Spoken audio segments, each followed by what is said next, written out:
and streaming on our website at bigdogcountry.com. Now, let's go to the field with the voice of the Yellow Jackets, Bob Morgan. Good afternoon, everyone. Bob Morgan here at Howard Bo Warren Field as Wayne County gets ready for a non-region ball game against Glenn Academy. Wayne County's got 20 games of the 30-game schedule in the book already. Wayne County is 17-3, 6-1 in region play. Again, they're one game behind Ware County at 7-0 as they whipped up on Warner Robins yesterday. BC lost to Perry. First win for Perry. Wayne County won easily yesterday, 21-0 in 3 innings over New Hampstead, which they'll play tomorrow here at home. But again, a reminder, we'll get the Braves baseball opener, so we won't be bringing the next 2 games against New Hampstead. Our next broadcast after today will be Tuesday, April the 1st. It's not an April Fool's joke. We'll be at Jeff Davis Hazelhurst take on Paul Glass's Jeff Davis Jacket. So, again, that's our next broadcast after today. Again, New Hampstead just not competitive baseball, so shouldn't be much of a contest. That was painful to watch and call yesterday, so we're going to get the Braves for you the next couple of ball games. But Wayne County's lineup's in for today. Nick Thomas leads off in left. It'll be Deacon Yeomans batting second at short. Eli Grantham bats third at third base. Rowan Bland cleanup at first base. Isaiah Lee gets to start in right field today. He'll bat fifth. Maddox Wilkerson will DH for pitcher Tate Altman and bat sixth. Batting seventh in center field today is Cade Lynn. Batting eighth at second base, Hattie Peel. And batting ninth at the catcher spot, Gunnar Campbell. Other players on the lineup card, Logan Scarborough, Brody Bowen, Easton Dykey, Eric Hodges, Jeb Craven, Gavin Hall, Austin Kennard, Max Boykin, Max Strickland, Zach Ellis, Cam Lynn, Bryce Wilkerson, and Luke Carter. Wayne County and Glenn Academy. Glenn Academy's lineup is in. We'll come back, take a look at that right after this 2-minute timeouts. Gotten a wreck, fender bender, or just sideswipe that yellow pole at Walmart? Lightsey's Body Shop can fix it. Your car, your choice of body shop. Check out our Google reviews and our new website. We at Lightsey Body Shop are proud to announce our new location, 98 Doctortown Road in Jesup. That's 98 Doctortown Road in Jesup, across from the Shell Mart. We have rentals available for our collision customers. Call us today at 912-385-6193. That's 912-385-6193, where we make it look like it never happened. Lightsey's Body Shop. Damon's Famous Fingers and Wings is a place to eat when it comes to great food, whether it's their famous wings or a burger and fries, chicken tenders, maybe a salad, you name it, and Damon's has it. They're open for lunch and dinner. You can eat in or dine out. Simply call their number, 912-588-WING, 912-588-9464. Damon's also has their variety of sauces, mild, wild, insane, and inferno. That's Damon's Famous Fingers and Wings in Jesup. When it comes to dining out, let there be no doubt. Damon's Famous Fingers and Wings in Jesup just can't be beat. Located at 334 West Cherry Street in Jesup, Damon's Restaurant says go Wayne County. Check out the new Tim's Home Medical. New location, larger inventory. Tim's Home Medical, now located at 980 South, U.S. Highway 301 in Jesup, just to the left of Reinhardt's. They are dedicated to helping you with all your medical supplies and equipment needs, including Medicare chargeable items. Most are in stock, many can be delivered. Your health is their priority at Tim's Home Medical, now located on 301 South in Jesup, just to the left of Reinhardt's. Tim's Home Medical. I'm Haley, a high school student, and I have my own Interstate Credit Union checking account with a debit card. I even got to use one of my own pictures on it. Of course, my parents get alerts on everything I spend, and they set up rules on where I can use my debit card, but it is helping me learn about finances, and better yet, I get to do it my own way, on my phone, and through the Interstate mobile banking app. To learn more about Interstate Credit Union's Scholar Checking, call 800-822-1124 or go online at interstatecu.org. Experience a better way to bank with Interstate Credit Union. Branches conveniently located in Jesup, Baxley, Brunswick, Hazelhurst, Midway, and now Douglas. Federally insured by NCUA. We're your hometown information station, FM 105.5 WIFO. Glenn Academy Red Terrors in town again. They'll have their ace pitcher, Wesley Robertson, a LSU commit, only a junior. He'll lead off in pitch. Batting second will be number 9, and that is Brandon McQuirk. He will play second base. Luke Parrish will bat third and play right field. The number 4 spot, the catcher, number 8, that is Jackson Donovan. Batting 5th and playing left field is Kay Orr. Batting sixth and playing third base is number 11, Max Noonan. Batting seventh at first base is Connor Ellis. The DH will bat in the eighth spot. That is Gage Freeman. He's going to bat for the center fielder, Wyatt Kolkmeyer. And batting ninth at shortstop is number 4. That is Caden Robinson. Again, Glen Academy Red Terrors coached by John Wellborn. Assistant coaches Davey Covey, Cam LaRoche, Travis Irby, Matt Devlin, and Dan Myers. Again, Glen Academy 14-7 on the campaign coming in. Wayne County 17-3 on the campaign, 6-1 in region play. Once again, this is a non-region ball game. It should be a good contest here at home on a Wednesday night against a very good Glen Academy team, and they got their ace on the mound, Wesley Robertson. Again, this kid is committed to go to LSU once he graduates, but he's just a junior this year, so he's got a couple more years before he heads to Baton Rouge. Coaches, shake hands with the umpires. We're going to take a quick break, come back with more from Howard Bowe. It's Wayne County Glen Academy here at the top of the hour. Stay with us on the Big Dog 105.5 FM. Looking for your dream home in Wayne County? Elite Homes of Wayne County is here to help you find it. Whether you're buying your first home, upgrading, or needing help finding land, Elite Homes has the experience, the expertise, and the local knowledge to guide you every step of the way. Our team is dedicated to make your home buying smooth, stress-free, and exciting. Elite Homes of Wayne County offers a wide range of options to suit every little lifestyle and budget, with personalized service and deep love for our community. From Destiny, Scott Built Prime, Townhomes, True, Buccaneer, Clayton, and many more. Nobody beats our prices. Elite Homes of Wayne County, open Monday through Saturday, 9 to 6, and Sunday, 1 to 4. Located at 810 West Pine Street, or call 912-559-6297. Elite Homes of Wayne County, where your new beginnings starts today. Attention, Yellow Jacket fans. With spring fast approaching, that means baseball season is getting into full swing. That also means it's garden time. The Trademark carries a wide variety of garden seed, plants, and flowers, along with mulch, pine straw, and fertilizer. So when you start planting those flowers in the yard or getting that garden ready, come see us at the Trademark across from the drive-in, or call us at 427-6966. That's 427-6966. And go get 'em, Jackets. Poplar Farms opened their summer farm market in 1995, selling locally grown fresh produce to the folks in Wayne and surrounding counties. They're continuing that tradition and will be opening later this spring with a full line of fresh vegetables, locally grown beef, pork, and chicken provided by Hunter Cattle Company. The store will also be stocked with Georgia-grown jams, jellies, preserves, and fresh-baked breads. Don't forget to visit the sweet shop, hand-dipped Bluebell ice cream cones and milkshakes. Poplar Farms also voted Wayne County's favorite to buy fresh produce. Poplar Farms is 1765 Highway Poplar Loop. Check out their website, www.poplarfarms.com, and follow them on Facebook. Wayne County High School Sports, FM 105.5 WIFO. Welcome back. Nice ceremony taking place at home plate. Again, the school recognizing Coach Justin McDonald and his 300th win, which took place last week, and his family is there. High school principal Dr. Brett McDaniel and his sons are there with his wife Carly. So again, nice ceremony here before the ball game. Again, Coach Justin McDonald will be recognized for his 300th career win as Wayne County's varsity baseball coach. Hopefully 300 more. Hopefully a state title at the end of this season. Again, team is awfully good, and it all depends on how far they can go. Need that number 1 seed, but got to win these remaining region ball games. Again, just 10 games left starting today, and again, 8 region games left. 3 against Warner Robins, 3 against Ware, and 2 more against New Hampstead. Currently 6-1 in region play. Yes, Wayne County Glen Academy. The pitching matchup should be a good one. Wesley Robertson for Glen Academy against Tate Altman of Wayne County.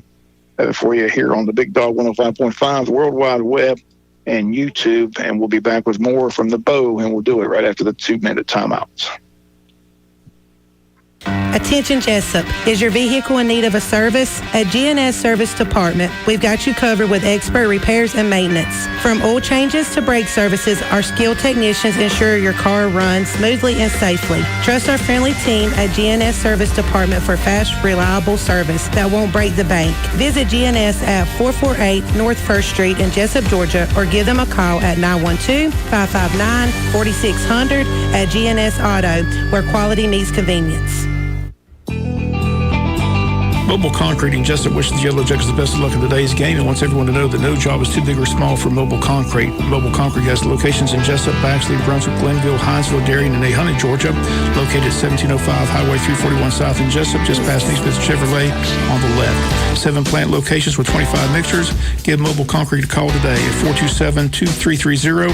Mobile Concrete says, go Wayne County. Clayton Homes of Hinesville has 100% customer satisfaction ratings. We offer land home packages as well as home only. Energy saving homes, 5-year home protection plans. We have so much more to offer. We take the hassle out of buying a home and we work hard to get you in your new home. Come see us at 1207 West Oglethorpe Highway, Hinesville, Georgia, or call Blake, Pam, or Joey at 912-333-9100. Jeff Francoeur here to talk with you about your car insurance. You gotta have it, so you might as well work with a company that invests your dollars right back into your community. Georgia Farm Bureau Insurance supports grassroots efforts that strengthen rural communities and protect farms and products growing here in Georgia. You can rely on them for quality insurance coverage and to help protect our access to local food. Contact your local agent at Wayne County Farm Bureau at 912-427-9312. WIFO-FM, Jesup, the sports leader in Southeast Georgia. We're set for baseball. Should be a fun game. Wayne County Glen Academy non-region ball game here at the Bow. Good crowd gathering on this Wednesday evening. Hope you're having a good day. Beautiful day, sunshine skies, nice breeze blowing. Still remember those famous words of Jay Brinson. Sun is shining, birds are chirping, got a light breeze. Where else would you rather be than playing Wayne County Yellow Jacket baseball? And the Yellow Jackets are going to take on Glen Academy here this afternoon. Still miss my buddy Jay. Gone too soon, as they say, but they got, again, they just revealed that sign, got the members of the Hall of Fame. His name's on that list as well. So it should be a fun ball game here at Wayne County Glen Academy. Always fun to take on the Red Terrorists. To remember those battles years ago with Adam Wainwright, who now is doing country music, singing at the Grand Ole Opry. Had a nice career at the St. Louis Cardinals. So, again, it'll be fun. Chuck Fair, remember those days with Chuck? So, again, it's Wayne County Glen Academy, always a fun matchup, and Wayne County takes the field with their new uniforms, those white pinstripe jerseys and pants with the black pinstripe. Again, defensively for Wayne County, as Tate Altman takes his warm-up tosses behind the plate today will be Gunnar Campbell, first baseman Rowan Blanton, second baseman Hattie Peel, third baseman Eli Grantham, in left field Nick Thomas, at shortstop Deacon Yeomans, in center field is Cade Linda tonight, and Isaiah Lee in right field. Tate Altman, senior pitcher, gets the start. And Rowan Blanton has hit a home run in the last 3 games. Had another home run last night in the blast over left field fence at New Hampstead, and had the grand slam here against BC, and also had a home run in the top of the 7th inning in the game at Savannah. So 3 straight games now with a home run by senior Rowan Blanton. We'll see if he can make it 4 in a row here this afternoon at the Bow. Nice little string going for Rowan Blanton. 3 home runs in 3 ball games. He has 3. Isaiah Lee has 3. They lead the category so far. And again, every home run hit by a Wayne County Yellow Jacket baseball player this year, Wayne Memorial Hospital, as they've done for the last several years. Not sure how many years it's been going on, but it's been going on quite a while. They donate $50 to the Fairhaven Women's Shelter for every home run hit by a Wayne County varsity player. So that is slowly but surely adding up, and it's a nice ceremony they do it at the end of the season. Hospital has one of those big checks, and they hand it to the Fairhaven Women's Shelter, and it's a good day because it goes to a well cause here in Wayne County. Gunnar Campbell throws it down. We're set for the first inning here, and the first 3 batters for Glen Academy step up to the plate. They'll lead on for their leadoff batter, the pitcher Wesley Robertson. Again, this kid is just a junior, but he's committed to go play baseball at LSU in Baton Rouge. They got a good baseball program.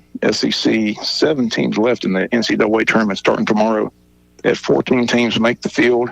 14 to 16 teams in the conference made the field, and they got 7 left in the final Sweet 16. Here we go. Ready for a baseball.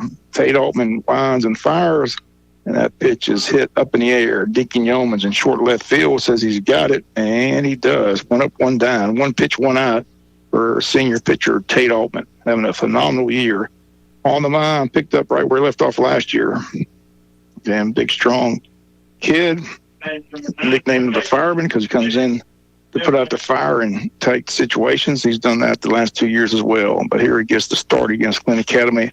Not sure how long these starters are going to go. Like I said, they'll probably pitch several pitchers. This is a non-region ball game.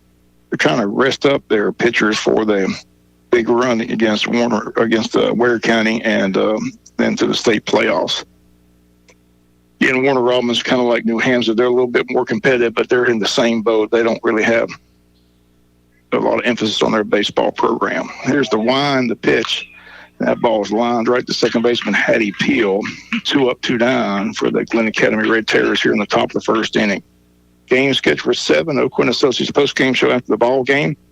Glen Academy in an unusual uniform. Again, normally you see Glen in their red, but this is an all-black uniform. Black jerseys, black pants with some red and white trim and numbers, white lettering on the front and back. Takes a pitch in for a strike.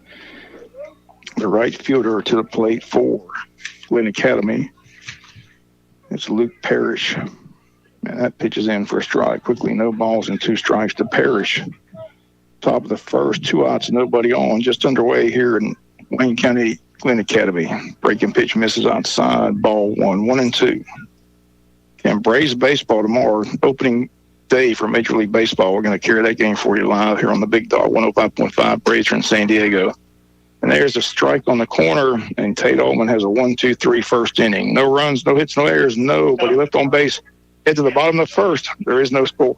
The Wayne County Board of Tourism is coming off another successful hog jam and is now ready for spring and a couple of big events coming soon. The Wayne County Spring Fair is set for April 3rd through the 12th to bring you rides, games, delicious food, and all your favorite favorites. It's fun for all ages and a great way to kick off spring with fun and memories. And don't miss out on the Jesup Porch Fest Saturday, May 3rd from 1 to 5 p.m.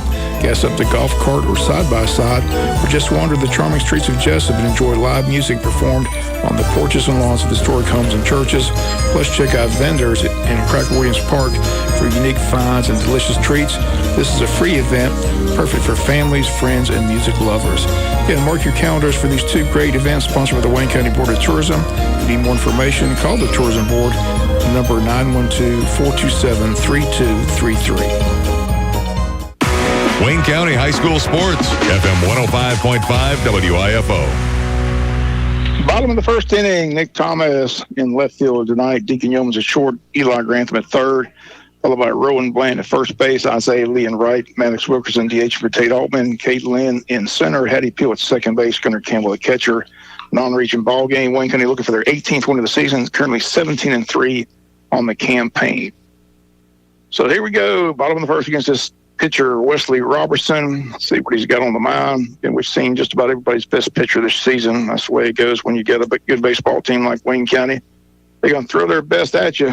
So you got to be ready to go after their best pitcher. And Wayne County's been able to do that so far 17 out of 20 times this year.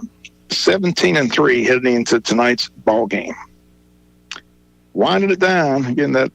Those games against Ware County are going to be fun. Monday, the 14th of April, Tuesday, the 15th at Ware, and 17th Thursday back here in Jesup. 2 games in Jesup, 1 in Waycross. We'll have them all for you right here on Big Dog Country FM 105.5, and then the state bracket will be made out, and Wayne County will be seated number 1, and number 4 seated home, and we'll walk the dog there and keep on rolling, hopefully all the way to the state championship. That's the plan. Just got to put it to fruition and keep on winning baseball games. Number 17, that fielder, Nick Thomas. Leadoff batter, senior Nick Thomas, had a big day yesterday. A triple and a single, 2 runs in, and then his day was done. Here's the pitch, and it's in for a strike. No balls, 1 strike. Nick having a good senior year, and his brothers at Mercer doing well. Had a home run the other day. Here's the pitch, around ball 5. Speaking of home runs, a lot of people always ask me, where's Luke Boykin at? He's down playing JUCO team with Bradenton, Florida, and he's hit a home run in 7 straight ball games down there in Bradenton. So hats off to Luke Boykin making some noise down in Bradenton, Florida. Pitch is swung on and fouled straight back. So, again, that's good news to hear. Just a great kid, great ball player. And, again, playing for a JUCO team in Bradenton, 7 straight games with a home run. There's a ground ball to second base. Second baseman up and over in time, and 1 up, 1 down here in the bottom of the first inning for Wayne County.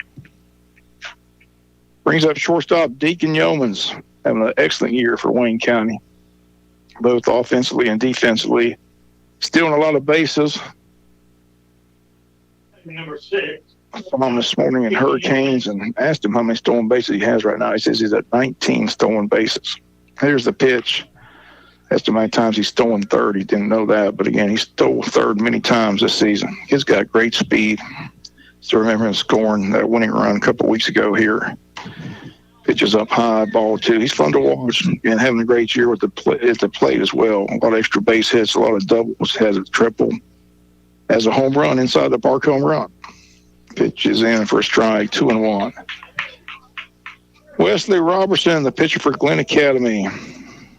1 up, 1 gone. The 2-1 pitch to Deacon. That's way up high, ball 3, 3-1. 3 balls, 1 strike. Here's the wind, the 3-1.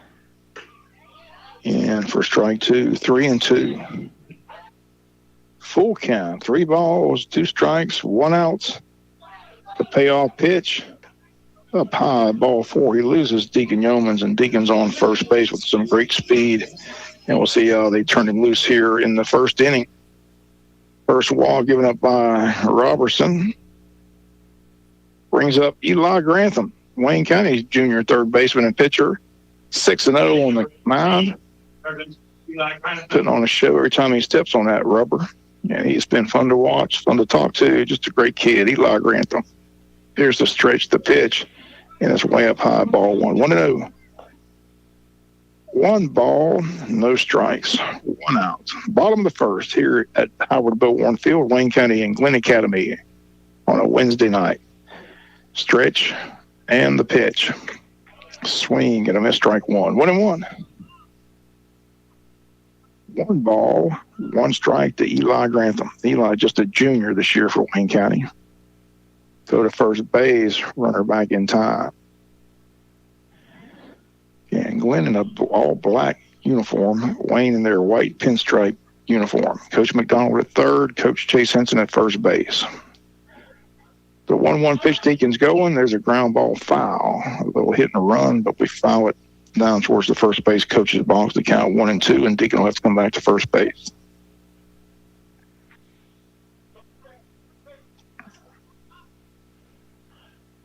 One ball, 2 strikes, 1 out. Wayne County and Glenn Academy here at Howard Bill Warren Field. Nice night for baseball. Sunshine skies. Little breeze blowing. The 1-2 pitch. Pitches outside, throw to second base, not in time. Another stolen base for Deacon. And Wayne County has a runner in scoring position. He called it a strike. Wow. So Eli now on strikes. Eli's still shaking his head all the way to the dugout. Well, that pitch was way outside. First strikeout for Robertson. First baseman Rowan Blanton. Here's Rowan Blanton. Home run in 3 straight ball games. Having a great year on the mound for Wayne County. His senior year, the stretch and the pitch. Little chopper to third. Third baseman comes in, tries to barehand. He can't make the play. It'll be an infield hit. Wayne County runners at first and third. First hit of the game for the Wayne County Yellow Jackets. A little infield hit for the Yellow Jackets. Deacon comes to third base. Runners at first and third. 2 outs in the inning. And brings up Isaiah Lee. Isaiah with a big home run in yesterday's ball game against New Hampstead. Crushed it over the left field fence, his 3rd of the season. He and Rowan Bland tied for the home run lead at 3 at the moment for Wayne County. Robertson setting ready, the stretch, the pitch. And for a strike, no balls, 1 strike. No balls, 1 strike, 2 outs. Runners at first and third. The stretch, the pitch, Up high, ball one. 1-1. 1 ball, 1 strike, 2 down. We're in the bottom of the first inning, just underway here at Howard Bell Warren Field. Wesley Robertson ready, the 1-1 pitch. And there's a ball hit towards second base. Second baseman flips to short, who covers the bag, and that will end the inning on the fielder's choice for 6th. In the inning, no runs, 1 hit, no errors, 2 men left. We've got 1 in the book. In this game between Wayne and Glenn, there is no score. If you need a mattress, come see us today. A Magic Mattress, you need home furniture. We're on the way.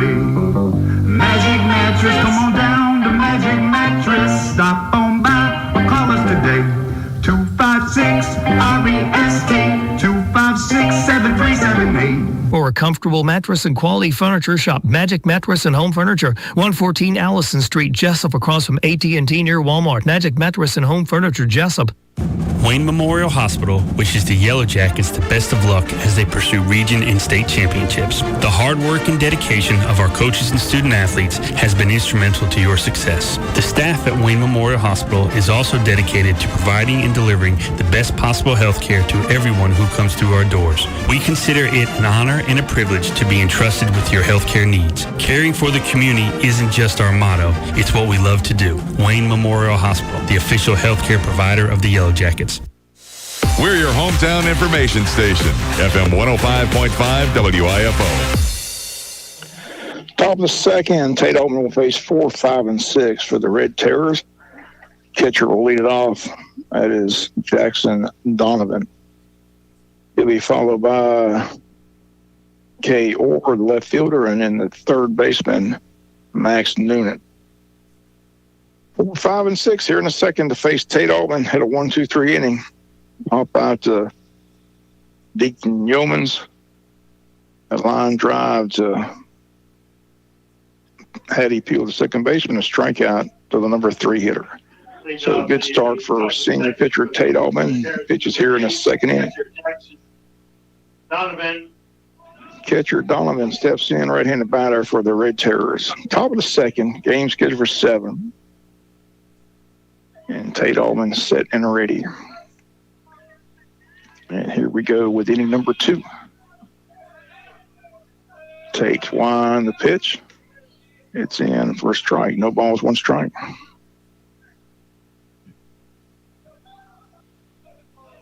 Here's the 1, the 0-1 pitch.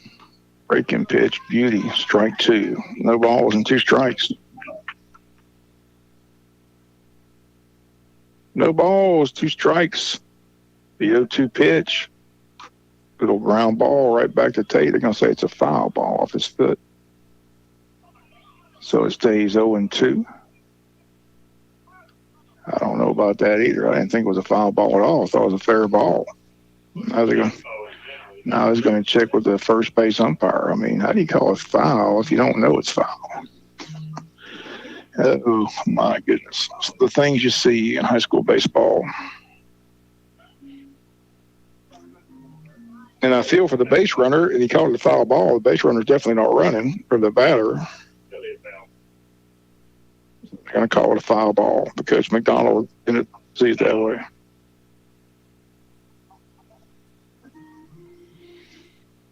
It looked to me like the ball hit in front of the plate, but that's just me.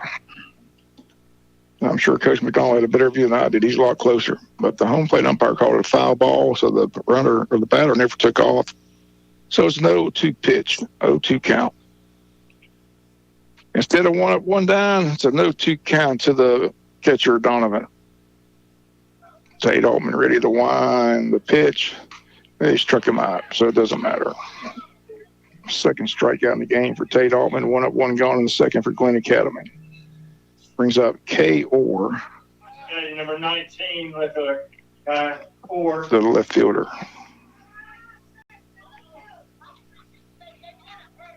Time called. Coach McDonald still chirping, and the home plate umpire telling him that he needs to be quiet over there at the dugout. Here's the wind and the pitch. And it's in for a strike. Again, don't want to get thrown out in a non-region ball game. It's unnecessary. No balls, 1 strike. The pitch Up high, ball 1-1. 1 ball, 1 strike, 1 out. The 1-1 pitch. That ball was hit high in the air, right center field. Everybody's chasing it, and it's not going to be caught. It's up against the fence for extra bases. And Orr pulls in at second with a stand-up double off the right center field fence. Cade Lynn, Isaiah Lee, both chasing it, but again, that ball was hit well into the gap in right center. Stand-up double for Orr. First hit for Glen Academy. They've got a runner in scoring position with 1 out. And it brings up the third baseman, Max Noonan. So we'll see if Tate can work his way out of this. This is what he's used to, coming in with runners on base, less than 2 outs, and he's been doing a good job of stranding base runners all year.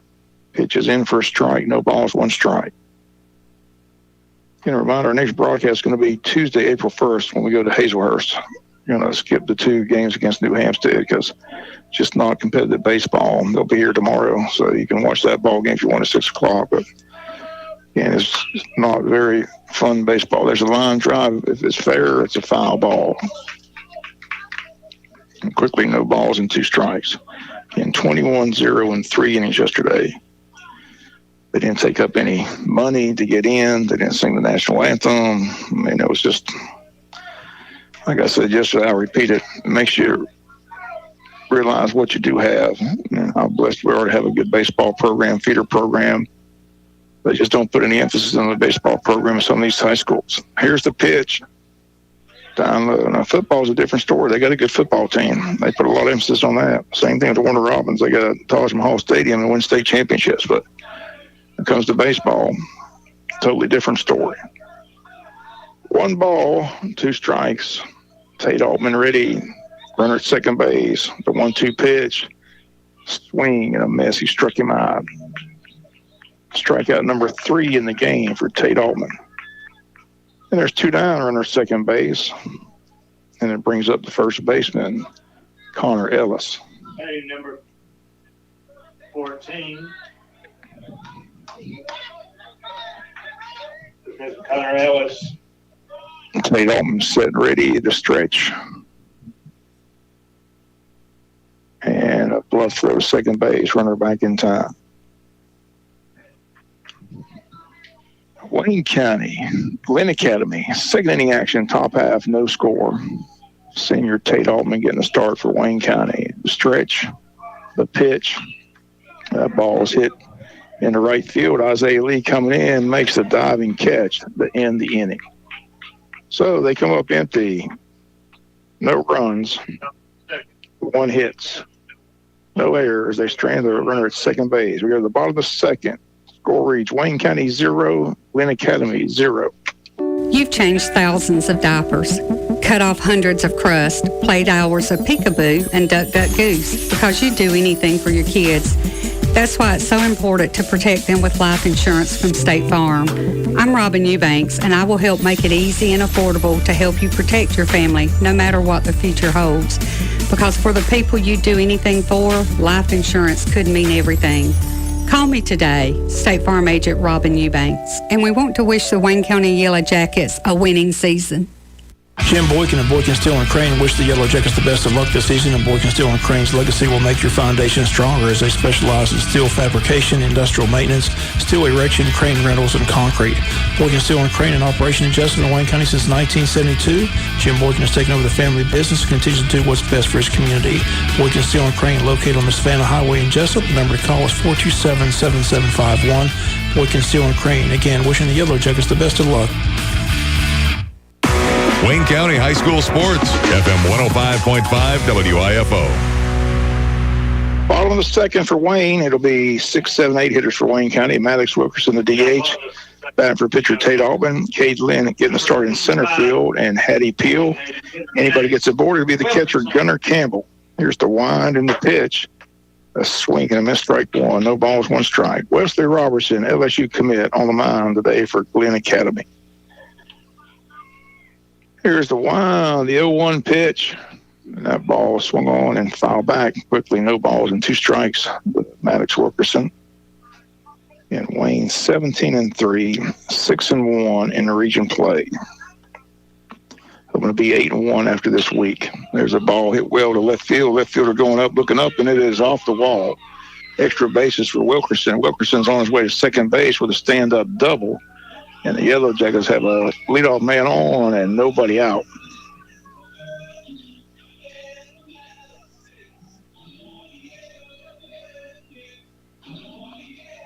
So good start to the second.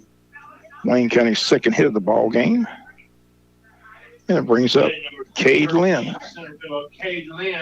And Cade Lynn, one of our pitchers, again, what a job he did in that game 3 down in Savannah.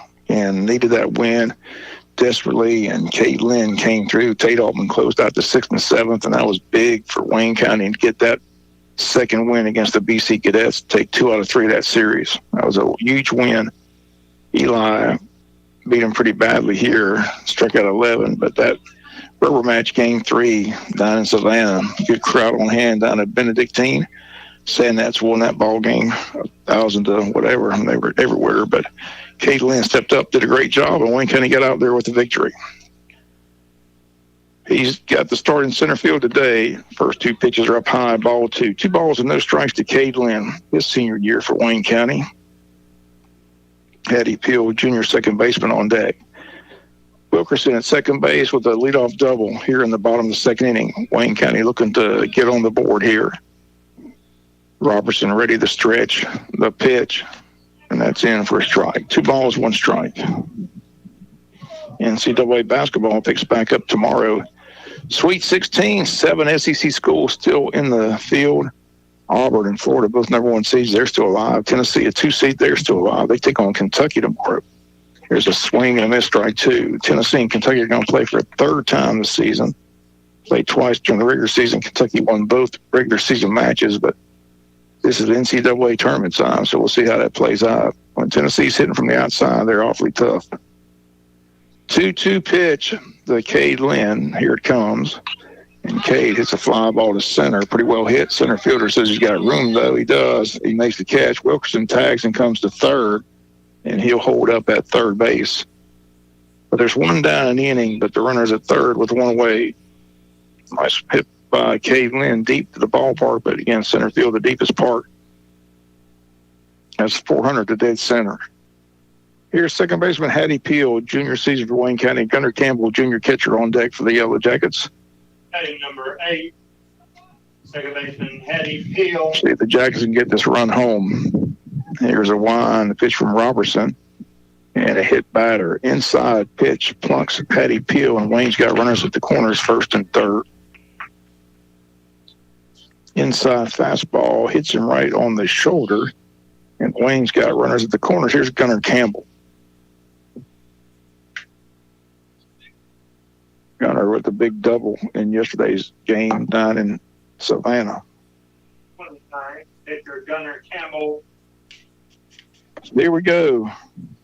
Runners lead 1st and 3rd. Second inning action, no score as of yet. Robertson setting ready to stretch the pitch, and it's in for a strike. No balls, 1 strike. Nick Thomas, leadoff batter, on deck for the Wayne County Yellow Jackets. We're in the second inning, no score, but Wayne threatening with runners at 1st and 3rd. Throw to first, snap throw, runner back in time.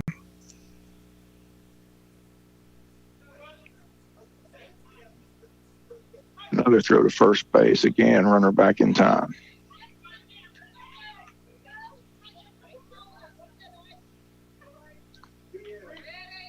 Here's the stretch. The pitch to Gunnar Campbell.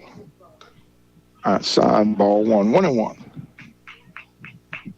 1 ball, 1 strike, 1 out. Wayne County threatening here with runners at the corners, 1st and 3rd in the bottom of the second inning against Wesley Robertson. Starting pitch for Glenn Academy, the stretch. The 1-1 pitch, runner first is going. Throw down to second base is not in time. Stolen base for Hattie Peel, and Wayne's got runners at 2nd and 3rd. 2 runners in scoring position with 1 down here for Gunnar Campbell, our catcher.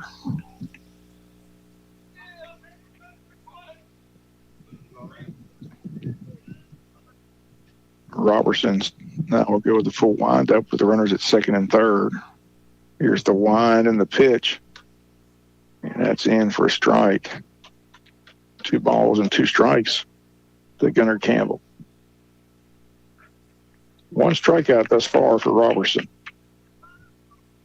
2-2 pitch. Runners lead second and third. Here it comes to Gunnar Campbell.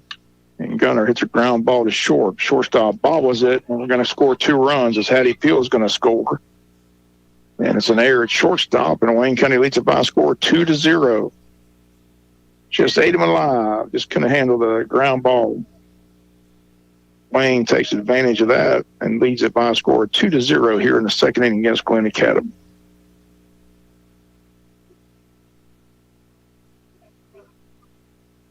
That's 27. That's Luke Carter. First runner, catcher number 27, Luke Carter. Now batting number 17. Luke Carter going to run for Gunnar Campbell here. So Wayne 2-0, throw to first, and they got him. Luke Carter got off the bag too far, and he gets picked off. And there's 2 outs. Yeah, they picked him off. Snap throw by Robertson, 2 down. And here's Nick Thomas at the plate. First pitch to him is a ball. 1 ball, no strikes. So Wayne gets 2 runs here. The double by Wilkerson, infield error by the shortstop. And Nick Thomas at the plate with 2 outs, nobody on. There's the 1-0 pitch. Swing and a miss, strike 1, 1-1.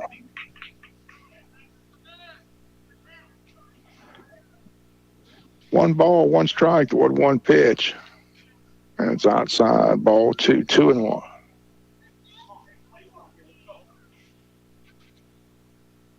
Robertson ready, the 2-1 pitch. On the corner, strike 2, 2-2. 2 balls, 2 strikes, 2 outs. Second inning action, 2-0 Wayne County. The 2-2 pitch, grounded foul by the Wayne County dugout, and count stays even at 2-2. 2 balls, 2 strikes, 2 outs. 2-0 lead for the Wayne County Yellow Jackets here at Howard Bo Warren Field on a Wednesday night. Temperature is in the 70s. Nice night for baseball. Here's the line, the 2-2 pitch, and he hits him. Low inside fastball right off the lower part of his leg. Second hit batter in the inning by Robertson, and Nick Thomas will head to first base. Here's Deacon Yeomans, walked, stole a base, scored a run in the first inning, or did not score a run in the first inning. I'm sorry, we didn't score in the first. But he got on with a walk and stole a base, another stolen base for Deacon. 2-0 score. Nick Thomas leads at first base, throw to first base, he's back in time. So a good start to this non-region ball game. Wayne with an early lead, 2-0 here at Howard Bo Warren Field. Stretch in the pitch to Deacon. And it's outside, ball 1, 1-0. 1 ball, no strikes, 2 outs. Throw to first base, runner back in time.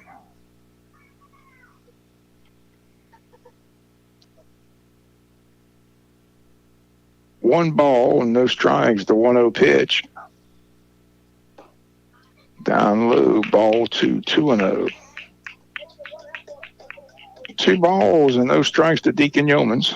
Nick Thomas at first base. 2 down in the inning. Bottom of the second, 2-0 Wayne County. The stretch, the pitch. Swing and a miss, strike 1 on a good fastball by Wesley Robertson. 2-1 count to Deacon Yeomans. Eli Grantham on deck should the inning continue. Robertson checks the runner at first base. The 2-1 pitch, runner's going. Pitch is popped up, foul, and out of play.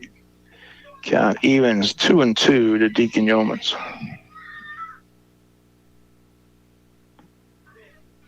2-2 count, 2 outs, 2-0 ball game. Wayne County with the lead here in the second. 2 runs in on a double and an infield error and a hit batter. Robertson's hit 2 batters, but Nick Thomas, one of the batters at first base. The 2-2 to Deacon Yeomans. Here it comes.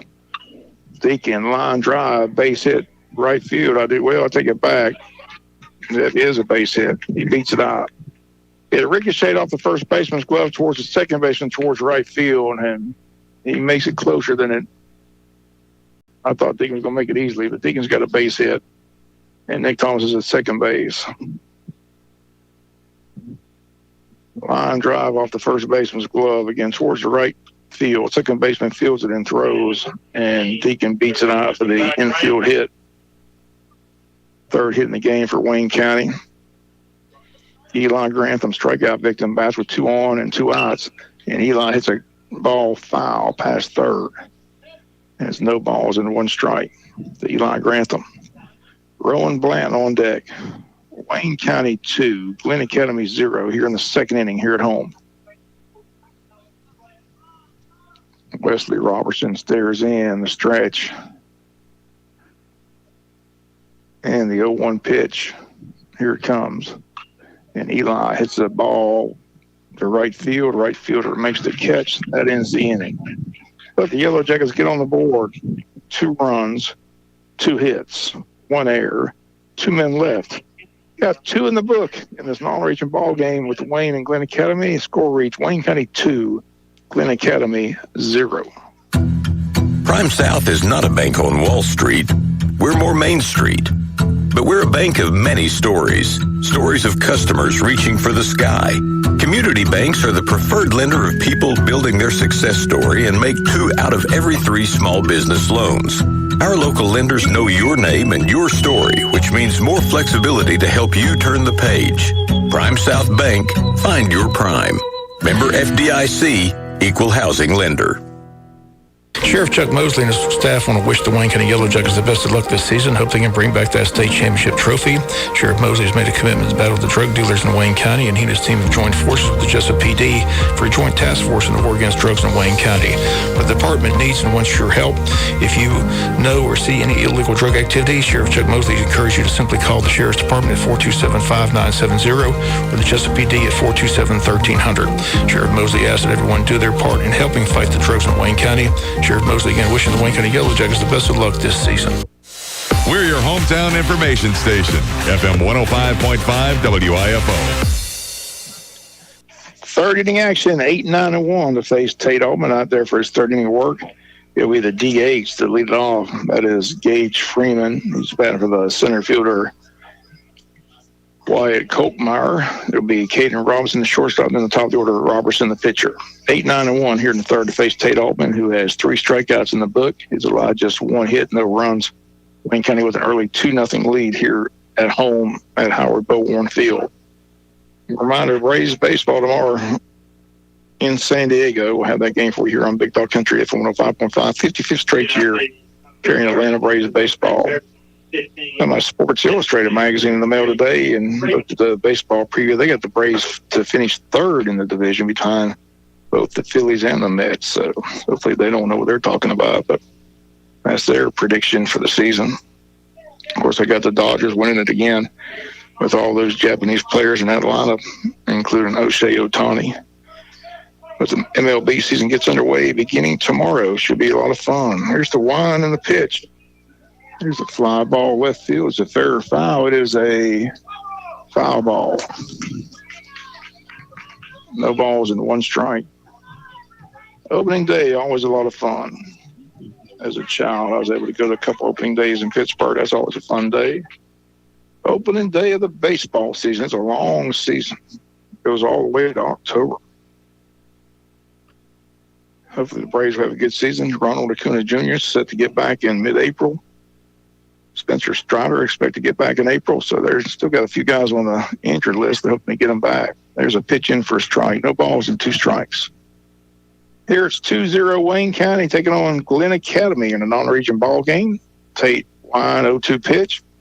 Got him. Strike 3. Strikeout number 4 in the game for senior Tate Altman. And he starts this inning off to a great start. 4 strikeouts in the ball game already, rolling in the third. Here's Caden Robertson, the shortstop for the Glenn Academy Red Terrors.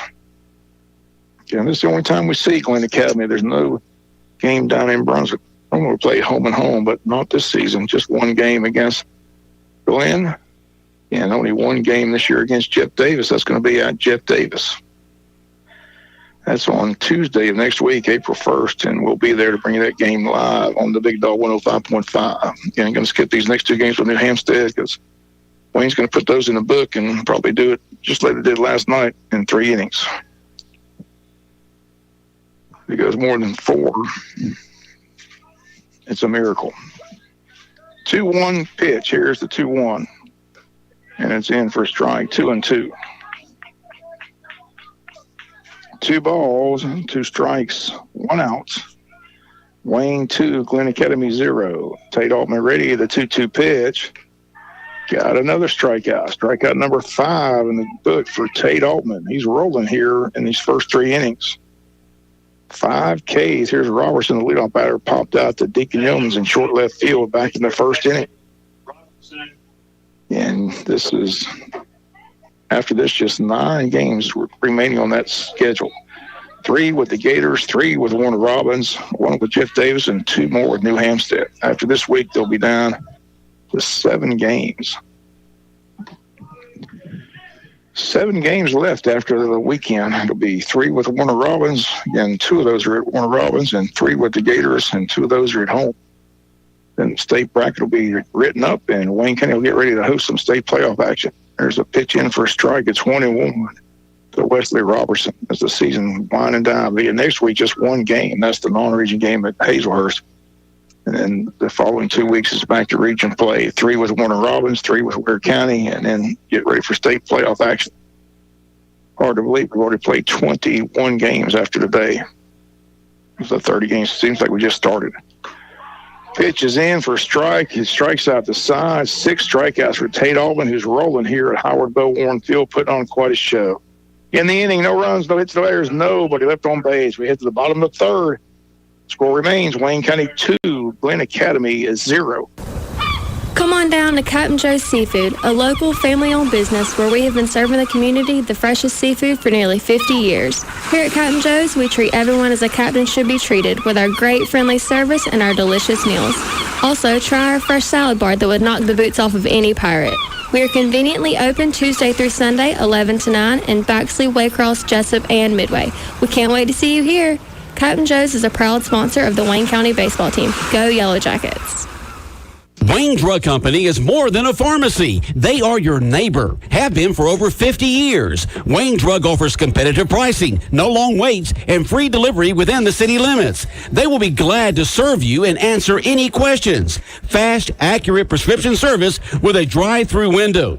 Wayne Drug is also a payment center for Georgia Power, Satilla EMC, DirecTV, AT&T, and many more. Your neighborhood pharmacy. Wayne Drug Company, 192 North 1st Street in Jesup. WIFO-FM, Jesup, the sports leader in Southeast Georgia. Head to the bottom half of the 3rd inning. Wayne 2-0. Tate Altman's got 6 Ks in the book already. You're going to see Rowan Bland, Isaiah Lee, and Maddox Wilkerson. Wayne County 2 runs on 3 hits. The Glen Academy Red Terriers no runs on 1 hit. They've committed that 1 error, which cost them 2 runs. And the Yellow Jackets lead it. Here's Rowan Bland. He got a base hit his first time up. Base hit 1 for 1 is Rowan Bland, senior. Yeah, home runs in his last 3 ball games. Here's the wind, the pitch. It's in for a strike. No balls and 1 strike. Having a nice senior season is Rowan Bland. Here's the wind, the 0-1 pitch. And that's called a ball. 1 ball, 1 strike. 1-1 count. Here's the 1-1 pitch. Swung on and foul straight back, 1-2.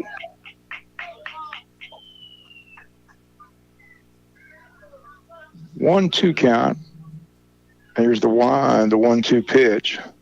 Swing and a miss, struck him out. 2nd strikeout in the game for Wesley Robertson. Brings up Isaiah Lee, hit into fielder's choice back in the 1st inning. And number 12, right fielder Isaiah Lee. Wayne 2, Glen Academy 0. Isaiah Lee steps in with nobody on, 1 down. The pitch up high, ball 1, 1-0. One ball, no strikes, the 1-0 pitch. And for a strike, 1-1. One ball, one strike, one out. The 1-1 pitch. And Isaiah hits a ground ball, base hit right field. Right through the hole between first and second base. Wayne County's fourth hit of the ball game. Isaiah's first hit of the game. Senior Isaiah Lee at first base with one gone. Here's DH Maddox Wilkerson, had a double off the left field fence his first time up and came home to score. Hitter, Maddox Wilkerson. So Maddox steps in. Leadoff double back in the second, came home to score. The pitch up high, ball 1-0. Cade Lynn on deck for Wayne County. Jack is trying to extend this lead. It's a 2-0 lead at the moment. Runner first base, one out. The stretch, the pitch to Maddox. Swing and a miss, strike one, 1-1. One ball, one strike, one out. The 1-1 pitch. Outside and high, ball 2-1. 2 balls, one strike, one out. Isaiah Lee leads at first base. The stretch, throw to first, runner back in time.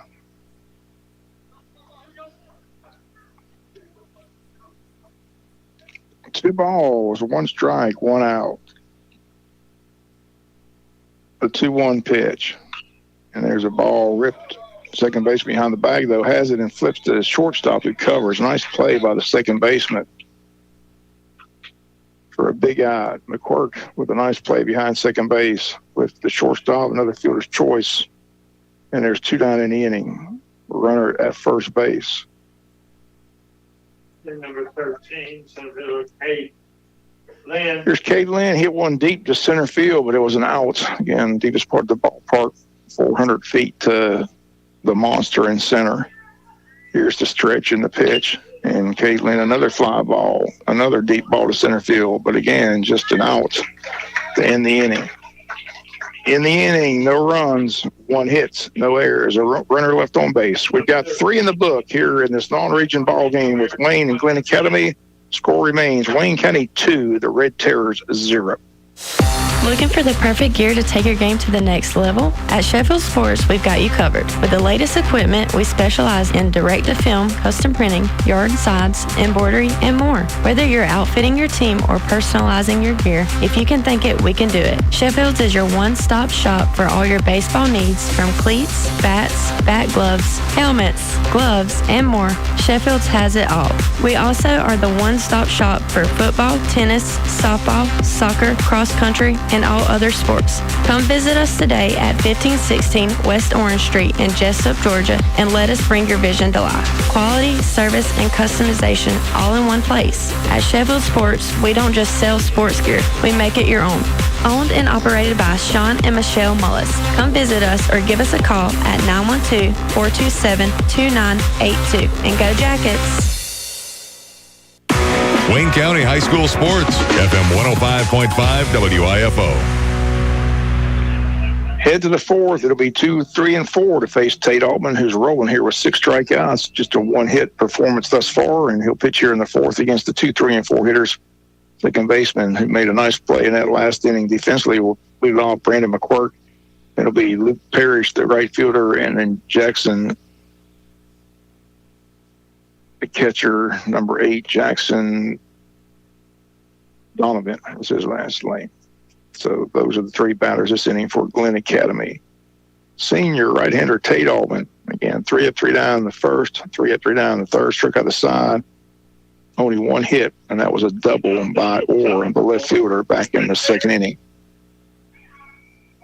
So Tate will look for 3 more outs here in the fourth inning. Wayne County leads it by a score of 2-0.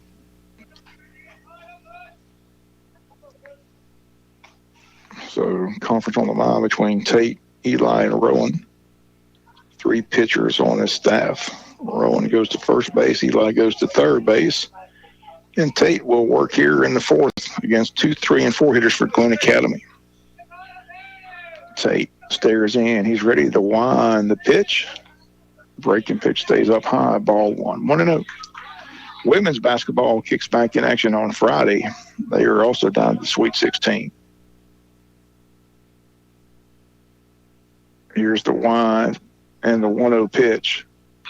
That ball was hit to right field. Pretty well hit. Isaiah Lee, though, says he's there. He is, and there's 1 up, 1 down in the 4th inning. 1 down in the 4th. Brings up right fielder Luke Parrish. Hey, number 1, right fielder Luke Parrish. I think I'm going to take the Lady Gamecocks of South Carolina to win that women's bracket. South Carolina, or USC star player got hurt. South Carolina's got a good team, but there's a lot of good teams. LSU's got a good team. Notre Dame, UConn should be fun. There's a line drive to the left of this fair foul. It's a fair ball inside the corner. Wayne County will get in quickly, but it's a leadoff double here for Parrish, or a 1-out double. Second double in the game for Glenn Academy, both down the left field line. And they got a runner at second and 1 down here in the 4th inning. Brings up Donovan, the catcher. And he was strikeout victim back in the 2nd inning. Catcher Donovan. But again, men's Sweet 16 starts tomorrow. Women's Sweet 16 starts Saturday. They run it over the weekend. And Monday, the men's bracket will be down to the Final Four Sunday afternoon. So see if those 4 teams, number 1 seeds, can survive. Houston, Florida, Auburn, and Duke. Duke awfully good with flags. So it'll be fun to watch. Fun basketball, buzzer beaters. So far, no Cinderellas to speak of except for Arkansas. They knocked off St. John's. Left throw to second base. Runner back in time. 2-0 score. Wayne County with here in the 4th inning. Glenn Academy batting with a runner at second base and 1 away. Senior Tate Altman ready to pitch. And it's a breaking pitch in for a strike. No balls, 1 strike. No balls, 1 strike, 1 down. Tate Altman, senior pitcher for Wayne County. Wears number 24 on his jersey, the stretch. And the pitch popped him up. Foul went out of play. No balls and 2 strikes. Quickly 0-2 to the catcher. Again, strikeout victim back in the 2nd. See if he can get him for the 2nd time here. He's already got 6 Ks in the book in this ball game. Tate stares in. He's ready. The 0-2 pitch. Just missed low, 2-2. Good looking pitch there. 2 balls, 2 strikes. 1 down in the inning. Tate stares in. The stretch. And the pitch. Swung on and fouled straight back. It's just a gorgeous day for baseball here. Temperatures in the 70s, sunshine skies, a little breeze blowing. Beautiful day here at Howard Bill Warren. Tate stares in. He's ready. Stretch. The pitch. Breaking pitch swung on and fouled back out of play. It stays 1-2. 1 ball, 2 strikes, 1 down. Wayne 2, Glenn Academy 0 here in the 4th inning. Top half of the 4th. Senior Tate Altman on for his 4th inning of work here at Howard Bill Warren Field. Here's the stretch, the 1-2 pitch, swung on and fouled back again. Donovan hanging tough here. The catcher fouling pitch after pitch after pitch, back straight out of play. 1-2 count. Runner at second base. 1 out. Top of the 4th. 2-0 lead for Wayne. Tate ready. The stretch. The 1-2 pitch. Popped him up. Will stay in play. Catcher gives a look. It's out of play. Another foul ball out of play. And it stays 1 ball and 2 strikes. The Jackson Donovan. 2-0 score. Yellow Jackets have the lead here in the top of the 4th inning. senior right-hander Tate Altman on the mound for Wayne County in this ball game. The stretch. The 1-2, breaking pitch, fly ball, well hit left field. Left fielder looking up. It's fair. It could be trouble. It is a foul ball and out of play. Home run distance, but fortunately the wind pushed it foul. Don't think Tate wants to throw that pitch again. 1 ball, 2 strikes, 1 down. About 5 straight pitches. Now he's fouled away. The 1-2 pitch. There's a line drive, base hit left field. Runner going to hold at third base. Nick Thomas gets in quickly. They got runners at the corners with 1 down here in the 4th inning. Back-to-back hits for the Glen Academy Red Terrors. First time that's happened here today. They've got 3 hits now on the board. 2 of them are doubles.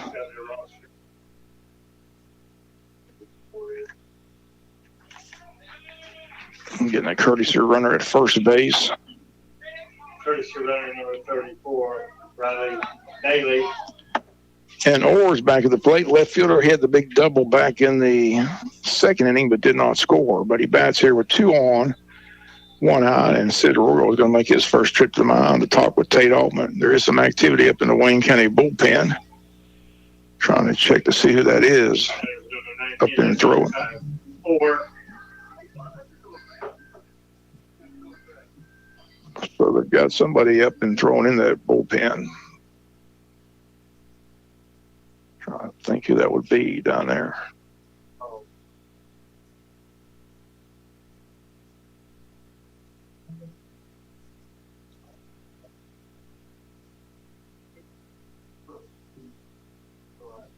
That can't be Caitlin. He's out in center field.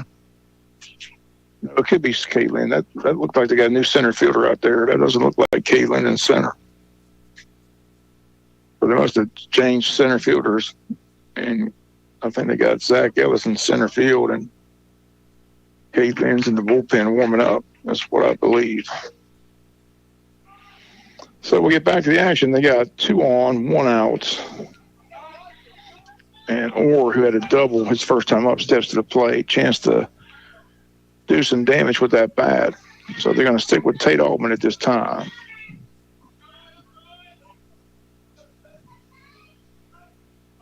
Tate stares in. Runners lead 1st and 3rd. Here's the stretch and the pitch. And it's called a ball. 1 ball, no strikes. 1 ball, no strikes, 1 out. Tate ready the pitch. Popped up foul, but out of play, and it kind of evens at 1-1.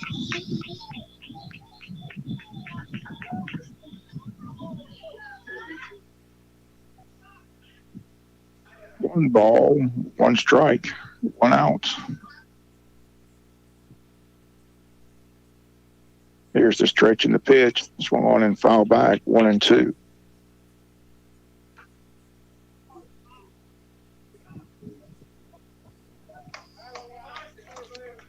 One ball, 2 strikes, 1 down. 2-0 score, but Glen Academy threatening here in the 4th inning. They got runners at 1st and 3rd with only 1 out. Tate Altman looking for a big out number 2 here. Hitting the count, a 1 ball, 2 strike count, throw to first base, runner back in time. Rowan Blanton holding the runner on at first base. Tate again stares in. 1 ball, 2 strikes, 1 out. The 1-2 pitch. And time called as the batter steps out.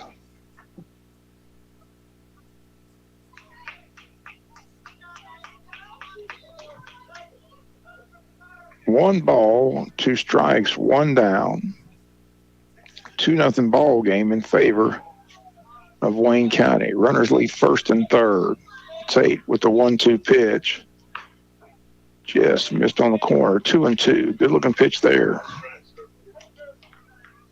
2-2 count. 2 runners on base. Top of the 4th inning. A 2-0 lead for Wayne. Tate Altman ready. The stretch. The pitch. Popped up and fouled out of play again. Similar to Donovan. Keeps on fouling pitches back. Just can't get that ball by him. 2 balls, 2 strikes, 1 out. The 2-2 pitch, breaking pitch, popped up, foul, and out of play. And it stays even at 2-2.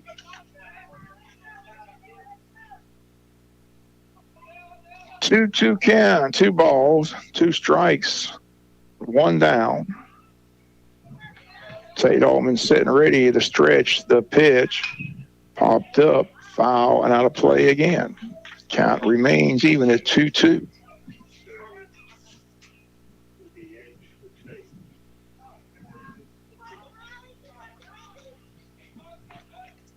Two count, 1 down. Still only 1 out in the inning. Double play ball be nice. Tate stares in. Tate Altman, senior, 2 ball, 2 strike count. The stretch, the pitch. Low gets by the catcher. Runner's going to come home and score, and it's a 2-1 ball game. A runner goes to second base, and the count goes to 3 balls and 2 strikes to the batter. So tough break there. Ball gets by our catcher, Gunnar Campbell, down in the dirt. Just couldn't locate the ball. It rolled by him. So a run is in. It's a 2-1 ball game here in the 4th inning. Tying run at second base with 1 out. 3 ball, 2 strike count. Tate Altman stares in, has the sign. The stretch, the 3-2 pitch, breaking pitch, fly ball, short center field. Center fielder coming in, and he's got it. Runner coming to third. Here's the throw to third. Good throw, and we dropped the ball. We might have had him. Nice throw. That is still Caitlin out there in center field, so that's not him. That might be Logan Scarborough just out there tossing the state. Like I said, they're hoping he comes back in April. So there's 2 down. And here comes Sid Royal. And that may be all for Tate Altman. May have a call to the bullpen. We will. Call to the bullpen, break any action, you score. Wayne County 2 and Glen Academy 1. We'll tell you who the new pitcher is when we come back after the timeout. When a legal battle comes your way, you want the best team in that courthouse. Our Jackets take the field prepared and ready to go. And like the Jackets, we stay prepared for any legal challenge. Now, we might not answer the phone in the shower, and it might take more than 1 call, maybe even 2, but we're ready to fight for you. If you or your loved one has been injured or you're facing any other legal battle, give us a call. Tracy Allen Brown, 912-427-2504 or www.youneedbrown.com. Gotten a wreck, fender bender, or just sideswipe that yellow pole at Walmart? Lightsey's Body Shop can fix it. Your car, your choice of body shop. Check out our Google reviews and our new website. We at Lightsey Body Shop are proud to announce our new location, 98 Doctortown Road in Jesup. That's 98 Doctortown Road in Jesup, across from the Shell Mart. We have rentals available for our collision customers. Call us today at 912-385-6193. That's 912-385-6193, where we make it look like it never happened. Lightsey's Body Shop. Damon's Famous Fingers and Wings is a place to eat when it comes to great food, whether it's their famous wings or burger and fries, chicken tenders, maybe a salad, you name it, and Damon's has it. They're open for lunch and dinner. You can eat in or dine out. Simply call their number, 912-588-WING, 912-588-9464. Damon's also has their variety of sauces, mild, wild, insane, and inferno. That's Damon's Famous Fingers and Wings in Jesup. When it comes to dining out, let there be no doubt. Damon's Famous Fingers and Wings in Jesup just can't be beat. Located at 334 West Cherry Street in Jesup, Damon's Restaurant says go Wayne County. We're your hometown information station, FM 105.5 WIFO. 2-1 lead for Wayne County. Glen Academy still batting with a runner in scoring position, 2 down. New pitcher in for Wayne County be Rowan Bland, senior, comes in. Rowan comes in from first base to the pitcher's mound. Luke Carter goes to the left field. Left fielder Nick Thomas goes from left field to first base, and those are the position changes. And Maddox Wilkerson, the DH, now bats for left fielder Luke Carter. He comes in that spot. So Rowan Bland on here in the 4th to face Glen Academy's number 6 hitter in the lineup. Strikeout victim back in the 2nd. Max Noonan, the third baseman. So a runner at third base for Glen Academy. And we had him dead to right if we didn't drop that ball at third base, but we did. Here's the stretch in the pitch. And it's inside, hit him. Hit batter, inside fastball. They've got runners at first and third. First pitch gets away from Rowan Blanton. High inside fastball and plunks him on the shoulder. So they got runners at first and third. Brings up the first baseman, Connor Ellis. 14 for Connor Ellis. 2 on, 2 outs. Fourth inning, bottom half. Wayne County 2, Glen Academy 1. But the time runs at third base. A go-ahead runner at first base, 2 down in the inning. And Rowan Blanton will try to get this final out and keep this lead for Wayne County. Hit to the bottom of the fourth inning. Rowan ready to stretch. And the pitch. And that's way up high. Gets away from the catcher. Runners coming, and they dive. Did they get him? They did. Nice job by Gunnar Campbell, able to dive and get the runner at home plate, and that'll end the inning. So, again, ball really didn't go far from Gunnar Campbell. Really surprised the runner came. But he does, and he's out at home plate. In the inning, they had 1 run, 2 hits. No errors, nobody left on base. We go to the bottom of the fourth, new score, Wayne County 2, Glen Academy 1. Check out the new Tim's Home Medical. New location, larger inventory. Tim's Home Medical, now located at 980 South, U.S. Highway 301 in Jesup, just to the left of Reinhardt's. They are dedicated to helping you with all your medical supplies and equipment needs, including Medicare chargeable items. Most are in stock, many can be delivered. Your health is their priority at Tim's Home Medical, now located on 301 South in Jesup, just to the left of Reinhardt's. Tim's Home Medical. Popple Farms opened their summer farm market in 1995, selling locally grown fresh produce to the folks in Wayne and surrounding counties. They're continuing that tradition and will be opening later this spring with a full line of fresh vegetables, locally grown beef, pork, and chicken provided by Hunter Cattle Company. The store will also be stocked with Georgia-grown jams, jellies, preserves, and fresh-baked breads. Don't forget to visit the sweet shop, hand-dipped Bluebell ice cream cones and milkshakes. Popple Farms also voted Wayne County's favorite to buy fresh produce. Popple Farms is 1765 Highway Popple Loop. Check out their website, www.popplefarms.com, and follow them on Facebook. Wayne County High School Sports, FM 105.5 WIFO.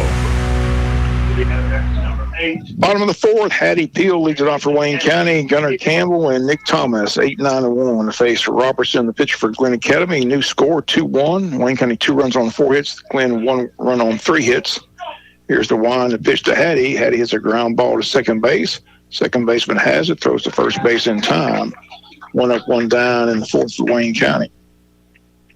Brings up Gunnar Campbell. He reached on an error back in the second inning.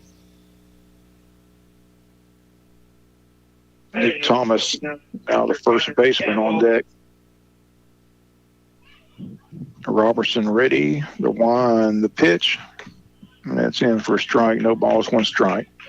And Wesley Robertson, the pitcher for Glen Academy, at the plate.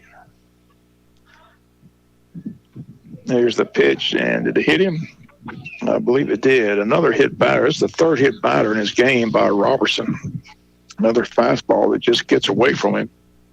Hopefully Gunnar Campbell was okay. He says he is. I was up near the hit area, but it ricochets off the helmet.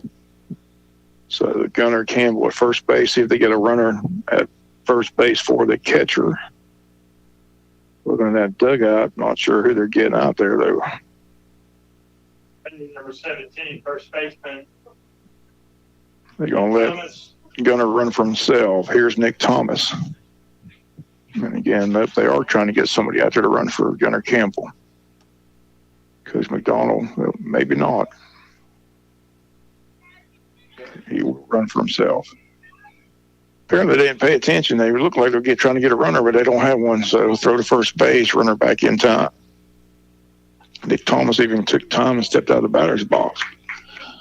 But right now they got Gunnar Campbell, the catcher, running for himself. Here's Nick Thomas, 0 for 1. Popped up, foul, and out of play. No balls, 1 strike count to Nick Thomas. Grounded out to second base in the first, hit by a pitch in the second. And Robertson has hit 3 batters in this ball game. Here in the in any number 4, bottom half, 2-1 gate. Runners going, throw down to second base. It is not in time. They stay safe at second base. Good throw by the catcher. But again, runner in for a stolen base for Wayne County. Gunnar Campbell at second base. Count 1-1 to Nick Thomas. Now playing first base in this ball game for Wayne County. So runner at second, 1 out. Stretch in the pitch. And it's outside, ball 2, 2-1. 2 balls, 1 strike, 1 out. Wesley Robertson set and ready. The stretch. And the 2-1 pitch. Up high, ball 3, 3-1.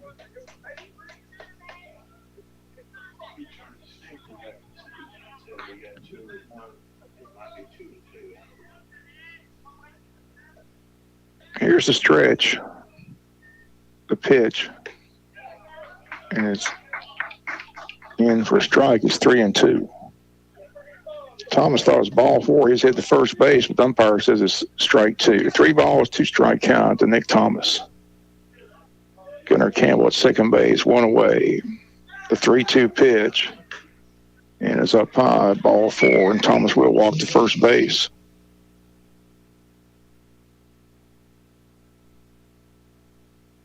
Wayne with 2 on, 1 out for Deacon Yeomans.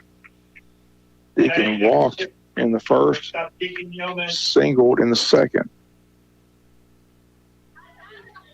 So Wayne with 2 on, 1 out here in the bottom of the 4th inning, trying to increase this lead. It's a 2-1 advantage at the moment. Wesley Robertson still out there for Glen Academy. Junior right-hander for the Red Terrors. The stretch. The pitch, ground ball over the third baseman's head in left field for a base hit. Campbell's going to score. Wayne County takes a 3-1 lead. Runners at first and second. Another base hit for Deacon Yeomans. He's 2 for 2 in the ball game. RBI single. And Wayne County back up by 2, 3-1. Still batting here. Eli Grantham. Here's Eli Grantham, 0 for 2, struck out and flied out to right field. 3-1 lead for the Wayne County Yellow Jackets. Here's the stretch and the pitch. It's down low, ball 1, 1-0.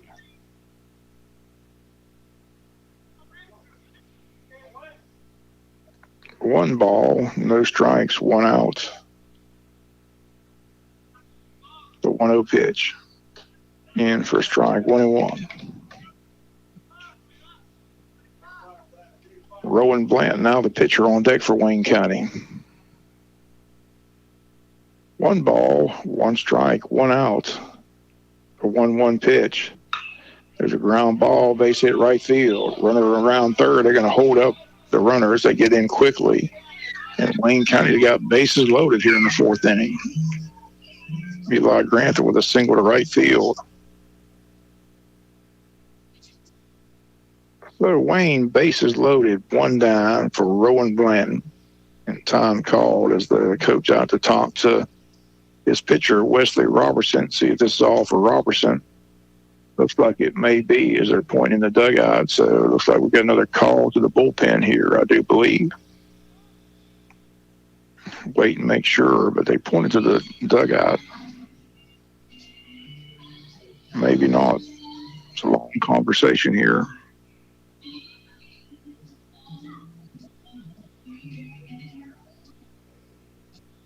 Maybe not. Maybe Robertson's going to stay in this ball game. But the way they look and pointed to the dugout, I thought somebody was coming out of the dugout, but it looks like they're going to stay with their pitcher here.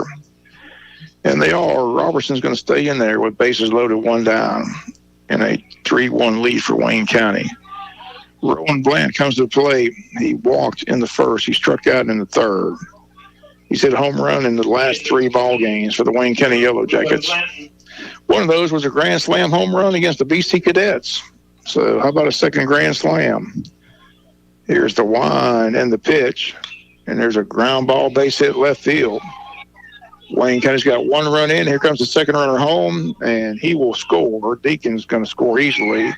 And Wayne County extends the lead to 5-1 on a 2-run single to left by Rowan Blant. Big 2 RBI single by Rowan. Again, continues to drive in runs for Wayne County in that cleanup spot. Right fielder Isaiah Lee. Wayne extends the lead to 5-1 here in the fourth inning. Here's Isaiah Lee. And they'll get a runner on for the pitcher. Eric Hodges will run at first base for Wayne County. So the Yellow Jackets now with 7 hits in the ball game. And the hits are starting to come alive the last several games, which is a good sign for Wayne County. I thought when the weather warmed up, the bats would warm up, and that's exactly what's been happening here. There's a pitch hit foul out of play. Yeah, and this team puts 7-8 runs on the board with their pitching. They're going to be hard to beat down the stretch.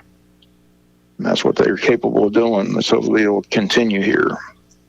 Had 18 hits in yesterday's game against New Hampstead, 21 runs and 18 hits in 3 innings. 2 of them were home runs. A home run by Isaiah Lee, home run by Rowan Blanton. Here's the stretch in the pitch to Isaiah, and it's outside. Isaiah 1 for 2, hit into a fielder's choice in the first and singled in the third. Wayne County 3 runs in here in the fourth. They extended the lead to 5-1 at home against Glen Academy here in the bottom of the fourth inning. Game scheduled for 7. Here's the stretch in the pitch. That's low in the dirt, ball 2-1. 2 balls, 1 strike, 1 out in the inning. Bottom of the fourth, Wayne County 5, Glen Academy 1. Here's the stretch and the pitch. It's inside. Ball 3-1. Chance to load them up again for Wayne County. Maddox Wilkerson, the DH on deck. 3 balls, 1 strike, 1 down. Robertson's 3-1 pitch. There's a ball hit the shortstop to second for 1, on to first, and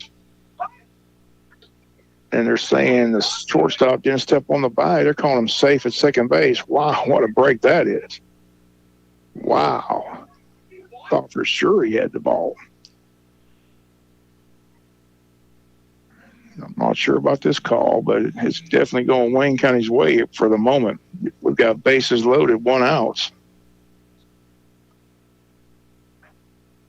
See if they appeal this to the home plate umpire. They're calling Eric Hodges safe at second base, but for what I saw, the guy was right on the bag.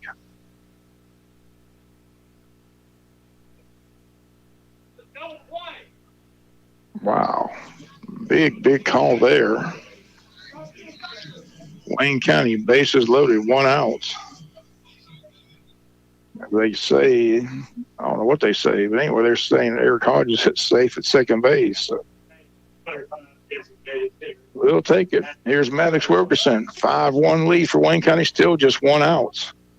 Here's the stretch in the pitch, and it's in for a strike. No balls, 1 strike. Hey, I'm still shocked at that call. Here's the 0-1 pitch. And there's a line drive, right field, base hit for Wilkerson. 1 run in. Hodges is going to stop at third. It's a 6-1 lead for Wayne County. Bases loaded, still 1 out.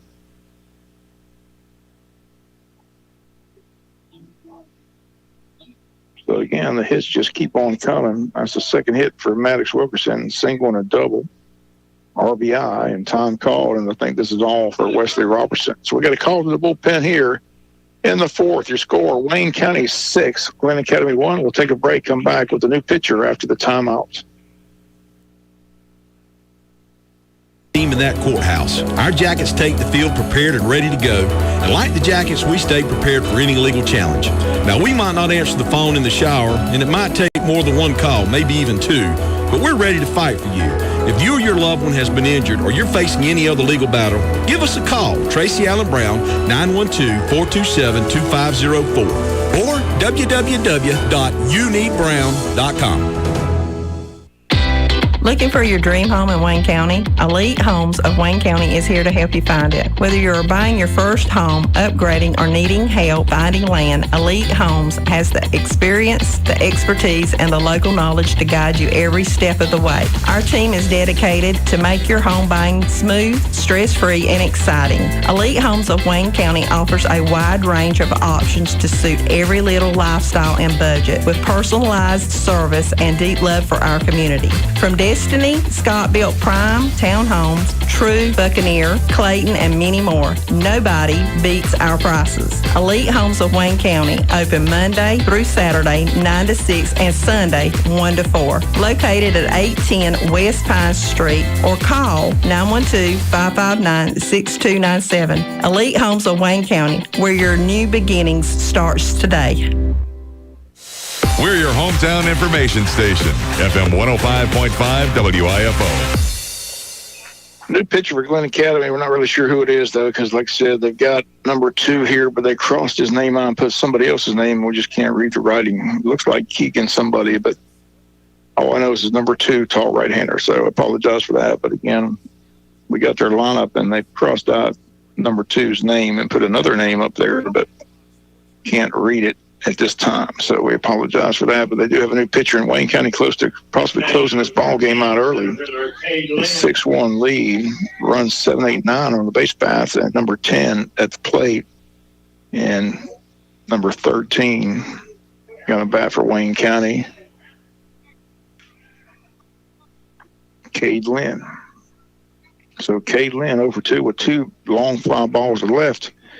If he could somehow turn around and pull that ball to left field, he can hit it out of that stadium and into those bleachers, because he's hit 2 long balls to center, but it's 400 feet to center field and just 2 lazy outs. So here we go. Cade Lynn at the plate for Wayne County, 6-1 lead in the bottom of the 4th inning, 9th man to bat. Pitch is in for a strike. No balls, 1 strike. Hattie Peel, who led it off, is on deck. Wayne County a chance to bat around here with just 1 down in the 4th inning. Bases loaded, 4 runs in this inning. Looking for more. Here's the stretch and the pitch. And that's down low, ball 1. 1-1. 4 runs in thus far. Bases still loaded, 1 down. New pitcher in for Glen Academy. Robertson stays in the ball game. Here's the stretch and the 1-1 pitch to Cade. And that gets by the catcher. A run's going to score. And Wayne County makes it a 7-1 ball game. Isaiah Lee comes to third base. So run 7 in, 8 and 9 out of the base pass. Again, run number 10 at home plate in Cade Lynn. Run number 11, Hattie Peel on deck. Again, Wayne County having an inning here. 5 runs in, still batting with runners at 2nd and 3rd and just 1 down. And a 2-1 count to Cade Lynn. Here's the stretch. The 2-1 pitch. That's in for a strike, 2-2. 2 balls, 2 strikes, 1 out. Here's the stretch and the 2-2 pitch. And Cade Lynn hits a high chopper to short. Shortstop's long throw to first base in time, but a run scores. And Wayne County increases the lead to 8-1.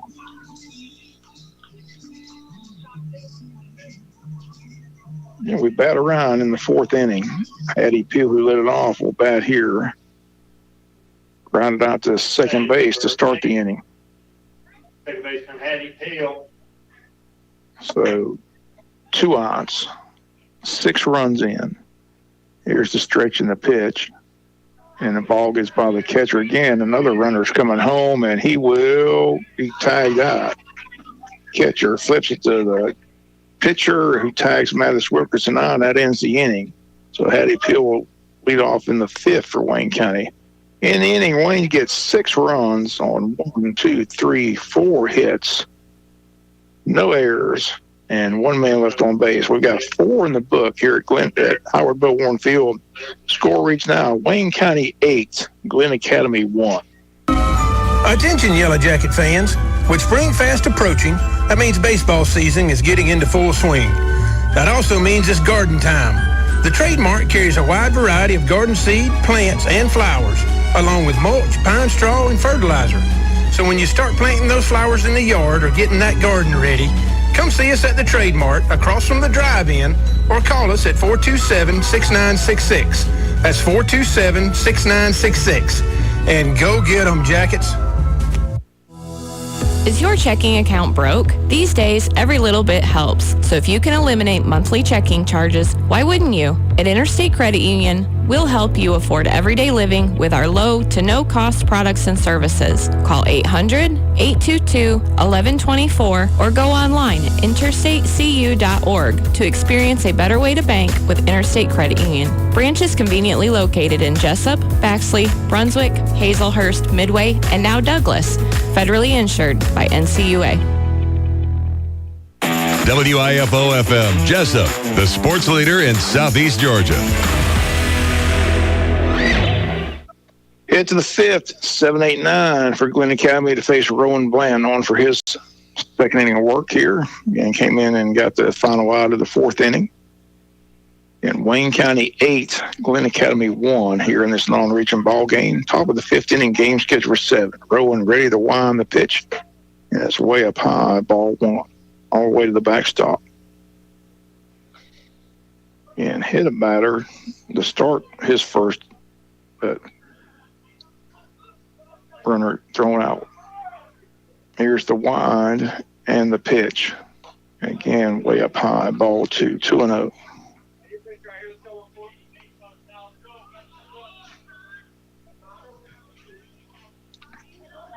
Two balls, no strikes, the 2-0 pitch. Down low, ball 3, 3-0.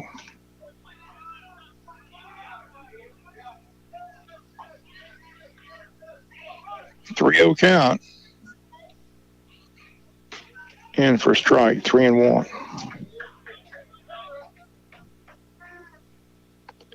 Three-1 count, the leadoff batter here in the top of the fifth inning. Here's the wind, the pitch. There's a line drive, left field, base hit. Luke Carter gets it in quickly. Solid single to left. Runner on. Nobody out to start the top of the fifth, the Red Terrors. Hit number 4 in the game for Glenn Academy. First off, Rowan Bland. Number 15, designated hitter, Gage. Freeman. Gage Freeman, the DH, steps to the plate here for Glenn Academy. Number 8 hitter. Shortstop on deck. And time called here as the coach for Glenn Academy had to talk to the base coach, and I'm not sure what this is about.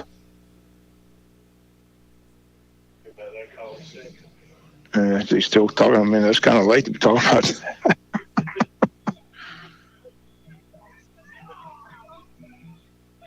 I don't know what else it could be about.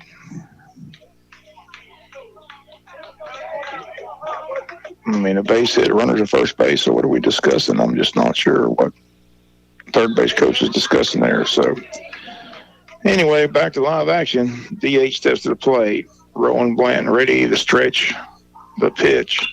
That ball is lined to left field, but Luke Carter's right there for out number 1.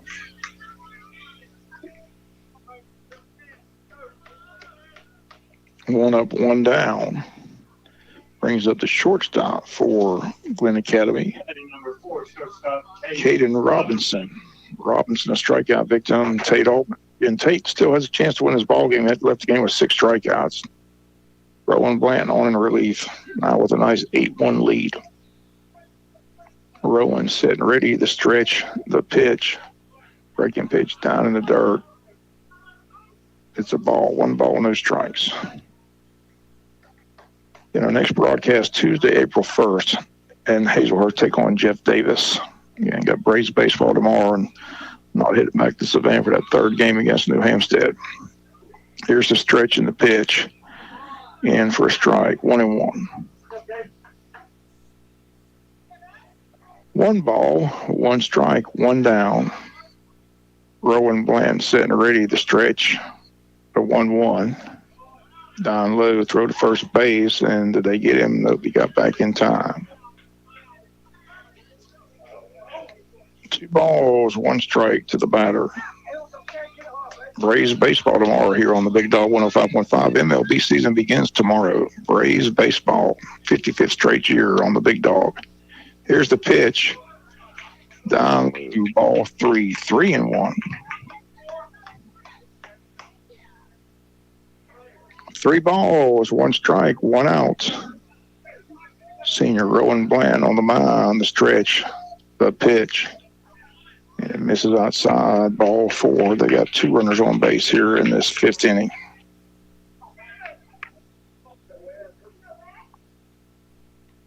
First walk given up by Rowan Bland. And number 23, Wesley. Here's Wesley Robertson. Here comes pitcher coach Sid Arroyo to the mound. We'll see if they stay with Rowan and they get somebody else out there. Rowan just not looking sharp here. Didn't look sharp when he came in the 4th inning, hit the first batter. And just doesn't look like his normal self out there on the pitcher's mound here in this first couple innings. Not sure if he didn't have time to warm up properly or what the situation is, but Sid Arroyo was out there having a long conversation with him.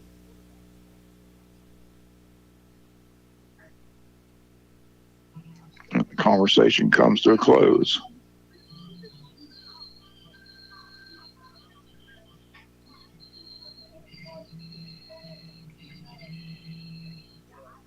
Eight 8-1 lead for Wayne County. Conversation comes to an end between Sid Arroyo and Rowan Bland. And here's the leadoff batter, Wesley Robertson at the plate for Glen Academy. Here's the stretch and the pitch. And it's low, ball 1, 1-0.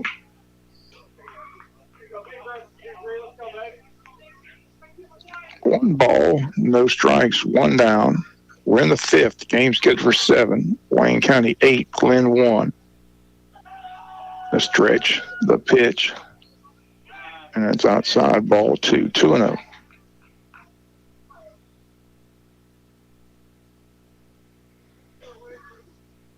Two balls, no strikes, 1 out. 2-0 pitch. Swung and foul straight back, count 2-1.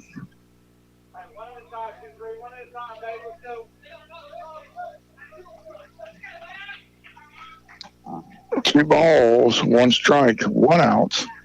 We're in the 5th inning, top half. Glen threatening with 2 on, 1 down, but they trail Wayne County 8-1. Double play ball would be nice here. The 2-1 pitch in for a strike, 2-2.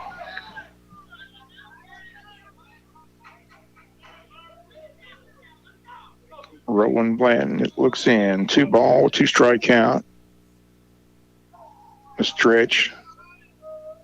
The 2-2. Ground ball, right side, base hit, right field. Runner around third, they're bringing him. Here comes the throw home. It is a good throw. He is safe, though. Gets in underneath the tag to make an 8-2 ball game. Nice throw by Isaiah Lee, but just a little bit late. Run scores to make an 8-2 ball game. Runners at first and second for the Red Terrors. First hit given up by Rowan Bland. And number 9, Brayden Quick.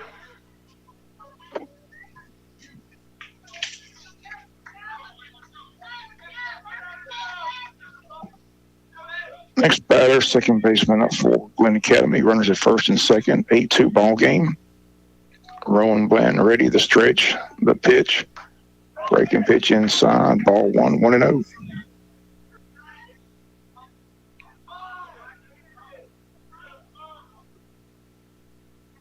One ball, no strikes, 1 down. 2 runners on base, 8-2 lead for Wayne County here in the top of the 5th inning.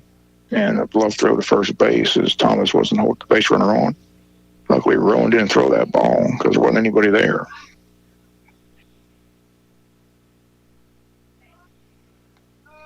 Nick Thomas playing behind the base runner, protecting that foul line. Here's the stretch. And a throw to second base, and we throw it in the center field. The runner's going to hold there as we get in quickly. Kate Lynn, center fielder, backing up the throw. 8-2 lead for the Wayne County Yellow Jackets. Runners at first and second, one down.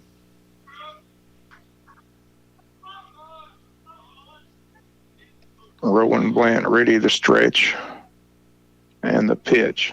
That ball was hit the short, second for one. On the first, double play. 4-6-3 double play is nicely turned in the infield, and that ends the fifth inning. But Glenn picks up a run on 2 hits, no errors, and nobody left on base. We go to the bottom of the fifth. Score reads Wayne County 8, Glen Academy 2.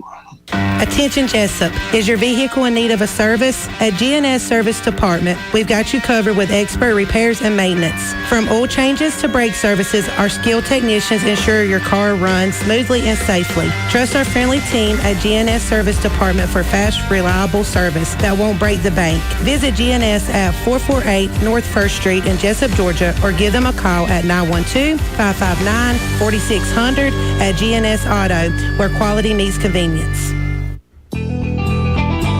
Mobile Concrete in Jesup wishes the Yellow Jackets the best of luck in today's game and wants everyone to know that no job is too big or small for Mobile Concrete. Mobile Concrete has locations in Jesup, Baxley, Brunswick, Glenville, Hinesville, Darien, and Ahuntsic, Georgia. Located at 1705 Highway 341 South in Jesup, just past Neesmith Chevrolet on the left. 7 plant locations with 25 mixers.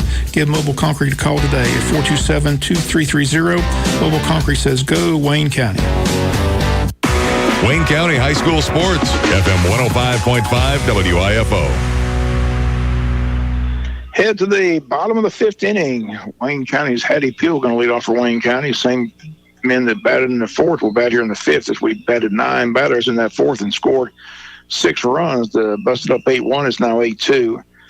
Hattie Peel is 0 for 1, ground out to second in the fourth, was hit by a pitch and scored a run, stole a base in the second. And it's going to be our catcher, Gunnar Campbell, and then top order, Nick Thomas. Wayne County 4 runs away from closing out here in this fifth inning. See if we can get these 4 runs against the pitcher for Glen Academy. Be nice to close it out early, but if not, we'll go to a 6th inning. But Wayne in command here at home against the non-region opponent, Glen Academy, 6A school, leading it by a score of 8-2. So Hattie Peel leads it off. Here we go. Here's the pitch. And it's in for strike. So we might as well make this the State Farm Insurance inning here in the bottom of the fifth and the sixth. State Farm agent Robin Eubanks, our sponsor. There's a ball hit well to right field, and it's a fair ball inside the corner. Hattie Peel on his way to second. See if he gets a green light to come to third. They're going to hold him at second base with a stand-up double. And the insurance inning's off to a great start as Wayne County gets a double in the right field corner by our second baseman, Hattie Peel. Brings up Gunnar Campbell for Wayne County. Other sponsors this year, again, if you're in these businesses, thank these people for sponsoring Wayne County baseball this year. Magic Mattress, Elite Home of Wayne County. Tim's Home Medical, Clayton Homes of Hinesville, Lycie's Body Shop, Interstate Credit Union. Wayne Drug Company, the trademark, Wayne County Board of Tourism, Georgia Farm Bureau, Popple Farms, Damon's Restaurant, Wayne Memorial Hospital, and Boykin Steel and Crane. And we'll run down the rest after this first pitch to catcher Gunnar Campbell. Hattie Peel at second base. Here's the pitch. And it's down low. I'm sorry. At the plate now is Zach Ellis, number 22. Zach Ellis batting for catcher Gunnar Campbell. So Zach at the plate for Wayne County. Pitch is a ball. 1 ball, no strikes. Stretch and the pitch. And that's in for a strike. Other sponsors, Mobile Concrete, attorney Tracy Allen Browns are called to the bullpen sponsor. And State Farm agent Rob Eubanks, our State Farm agent sponsor, insurance inning. Sheffield's Trophies and Sports Shop, Sheriff Chuck Mosley, Prime South Bank, the Service Department of GNS Auto Sales, and Captain Joe's Seafood Restaurant, and our postgame sponsors, Oak Quinn and Associates. 1-1 to Zach Ellis here in the bottom of the fifth inning. Bluff throw to second base, and Hattie Peel is back in time. Wayne 17-3, 6-1 in the region play, looking for win number 18 here this afternoon on the season. Here's the stretch and the pitch. And it's way outside, gets by the catcher, and Hattie Peel comes down to third base. And Zach Ellis ahead in the count here at the plate. Top of the order up in Nick Thomas. So Wayne with the chance to possibly close it out here in the fifth. 4 runs would do it, make it a 12-2 final, and get on out of here on a Wednesday night. Here's the stretch and the pitch. And it's down low. It's 3 balls and 1 strike to Zach Ellis. Chance to get 2 runners on base here in the State Farm Insurance inning and get to the top of the order, Nick Thomas. Here's the stretch, the 3-1 pitch. Swung on and foul straight back. Kind of runs full at 3-2. 3 balls, 2 strikes. Wayne County leads at 8-2 here in the bottom of the 5th inning. The payoff pitch, and it hit him. And Wayne County's got runners at first and third. Another hit batter. That's the 4th hit batter by Glen Academy pitching in this ball game. So the insurance inning off to a great start. 2 on, top of the order up in Nick Thomas, and time call is the coach out to talk to his pitcher, and this may be another call to the bullpen. And if they make a change, we'll at least be able to get the right name, hopefully, and they are going to make a change. We'll take a break as well. Wayne County 8, Glen Academy 2, back with a new pitcher for Glen after the timeouts. When a legal battle comes your way, you want the best team in that courthouse. Our Jackets take the field prepared and ready to go. And like the Jackets, we stay prepared for any legal challenge. Now, we might not answer the phone in the shower, and it might take more than 1 call, maybe even 2, but we're ready to fight for you. If you or your loved one has been injured or you're facing any other legal battle, give us a call. Tracy Allen Brown, 912-427-2504 or www.youneedbrown.com. Clayton Homes of Hyattsville has 100% customer satisfaction ratings. We offer land home packages as well as home only. Energy saving homes, 5-year home protection plans. We have so much more to offer. We take the hassle out of buying a home, and we work hard to get you in your new home. Come see us at 1207 West Oglethorpe Highway, Hyattsville, Georgia, or call Blake, Pam, or Joey at 912-333-9100. Jeff Francoeur here to talk with you about your car insurance. You got to have it, so you might as well work with a company that invests your dollars right back into your community. Georgia Farm Bureau Insurance supports grassroots efforts that strengthen rural communities and protect farms and products growing here in Georgia. You can rely on them for quality insurance coverage and to help protect our access to local food. Contact your local agent at Wayne County Farm Bureau at 912-427-9312. We're your hometown information station, FM 105.5 WIFO.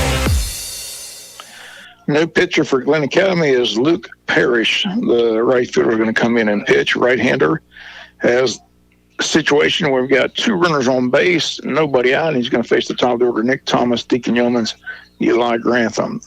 Wayne County trying to close it out here in the bottom of the 5th. Need 4 runs to do that. We got 2 on, nobody out, so a chance to do that here. If not, we're headed to a 6th inning. But this is our State Farm Insurance inning. It's underway off to a good start. It has paid dividends all season long, and hopefully it'll pay dividends here. Hopefully 4 runs and wrap it up with the Oakland Associates post-game show and get ready for local news, local sports tomorrow morning. Braves baseball tomorrow. Again, we'll all have the games against New Hampstead tomorrow or Friday here on the Big Dog. This game, just they are struggling with their baseball program. That was a tough game to call yesterday, so we're going to avoid all that and get ready for the Jeff Davis game Tuesday, April 1st in Hazelhurst. Here's Nick Thomas. Nick walked and scored a run back in the 4th inning, hit by a pitch and ground out to second base. And he's a chopper. Runner at first is going to second base. No ball, 1 strike to Nick Thomas. Runners at the corners, 1st and 3rd, and Coach McDonald wants to talk to Nick Thomas.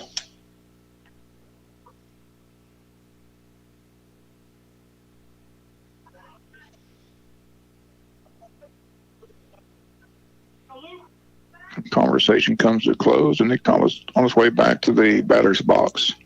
Senior year for Nick. He's having a good year and a good ball player. He'll be missed when he graduates. Good hitter, fun to watch. Just like his brother was, Zach Thomas, now at Mercer University. Nick's going to LSU Eunice. Throw down to second base. It's not in time.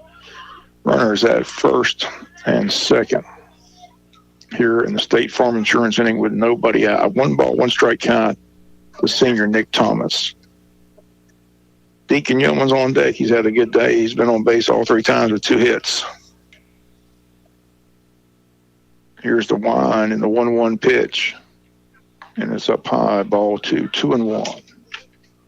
Again, new pitcher, Parrish, on the mound for Glen Academy.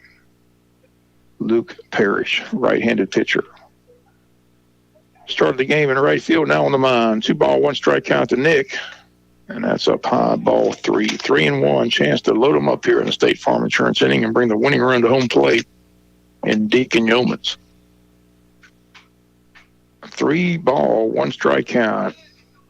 First base is open. The 3-1 pitch swung on and foul straight back by Nick Thomas, and it stays, or it runs full with 3-2. 3-2 strike count to Nick.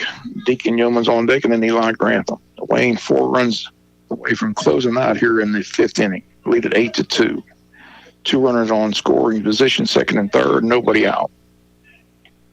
Here's the wind and the 3-2 pitch. There's a line drive right field. That's going to be in for a base hit. A run is in. They're going to hold the other runner up at third base. It is a 9-2 ball game. Wayne County's 3 runs away from closing out here in the 5th inning. And the tying run, or the winning run, once again comes to home plate. Runs 10 and 11 are on the base pass for Wayne County. Nick Thomas at first base. Deacon Yeomans. And Zach Ellis at third base. Here's Deacons, 2 for 2 on the day. Walked and singled. Shortstop again having a fine year at the plate for Wayne County. The pitch and his down low ball 1-0. Again, Deacon represents the winning run here in the bottom of the 5th. If he comes around and scores, this ball game's going to be over, and we'll wrap it up with the O'Quinn Associates post-game show. Here's the stretch and the 1-0 to Deacon. And Deacon hits a ground ball to third. Third baseman coming home, and they've got the runner out at home plate. Good play by the third baseman for out number 1. Runners at first and second, 1 down.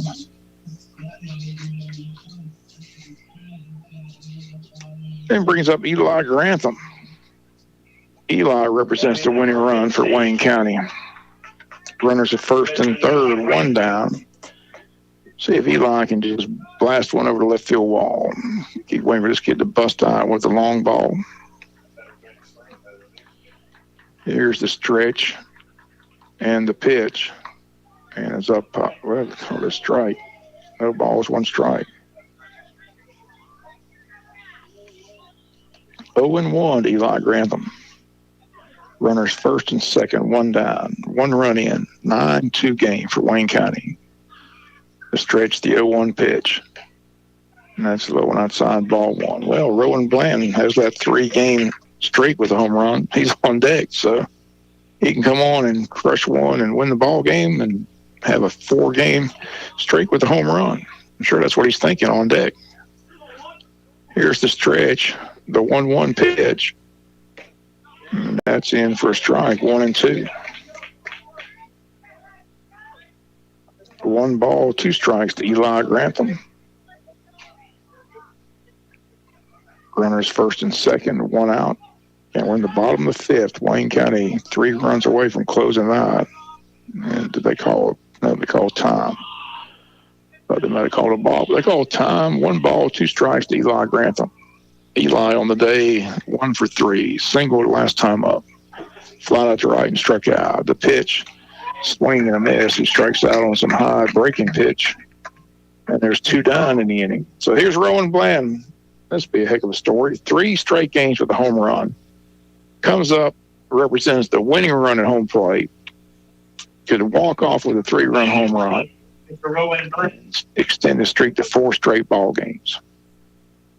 See if that can happen here at Howard Bo Warren Field. As he steps to the plate, had a base hit his last time up.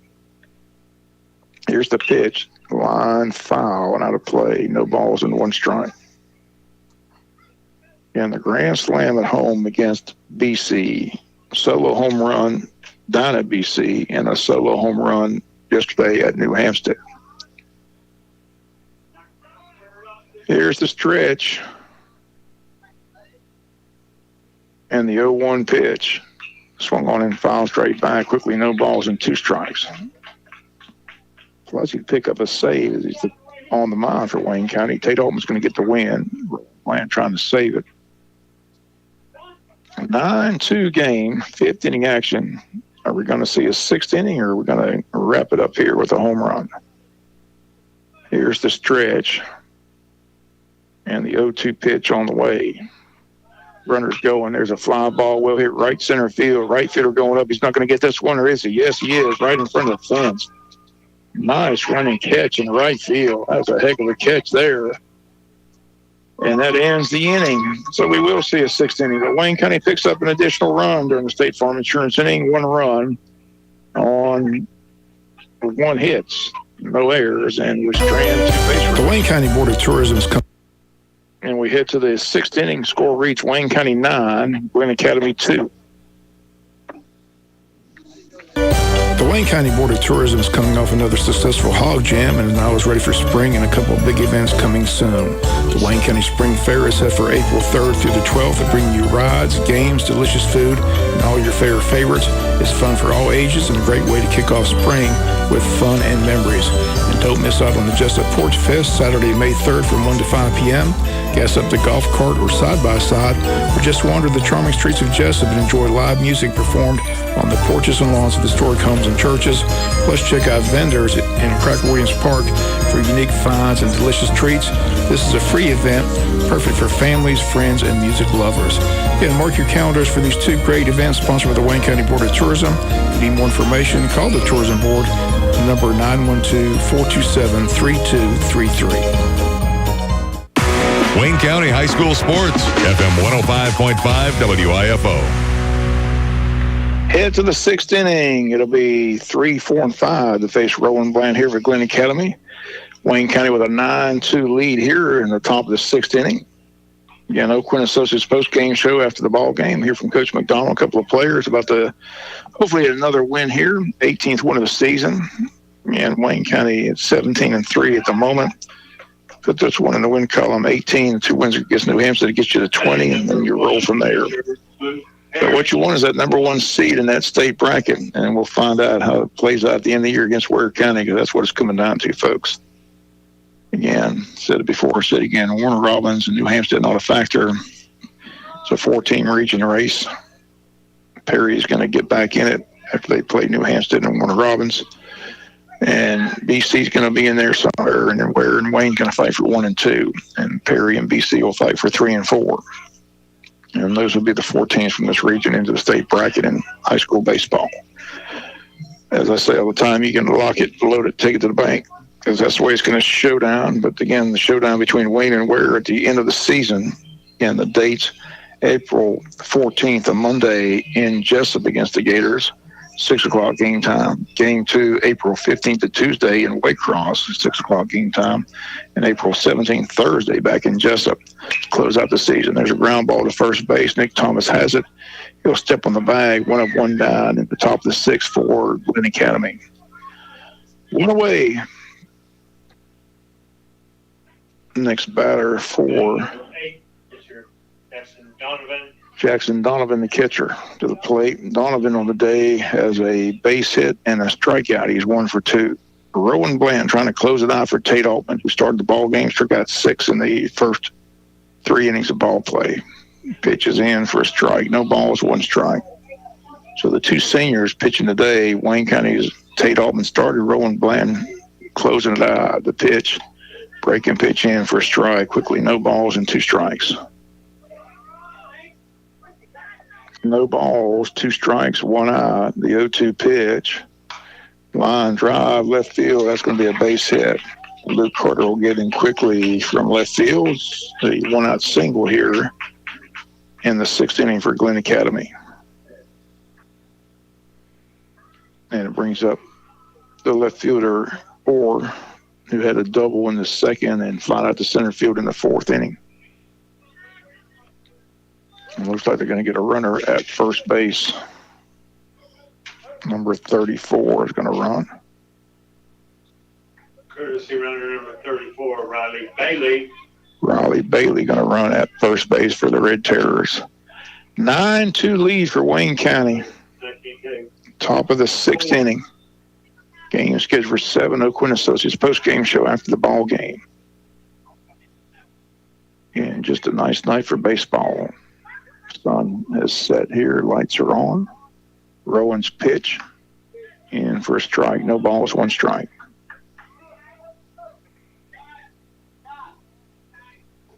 No balls, 1 strike, 1 out. Rowan Blanton ready to stretch. The 0-1 pitch. Swung on and foul back. Quickly, no balls and 2 strikes. No balls, 2 strikes, 1 down. Wayne County Yellow Jackets lead at 9-2 here at Howard Bill Warren Field. Nice night for baseball. Good crowd on hand. And nice ceremony for the ball game. Coach McDonald recognized for his 300th win last week in high school baseball for the Wayne County Yellow Jackets.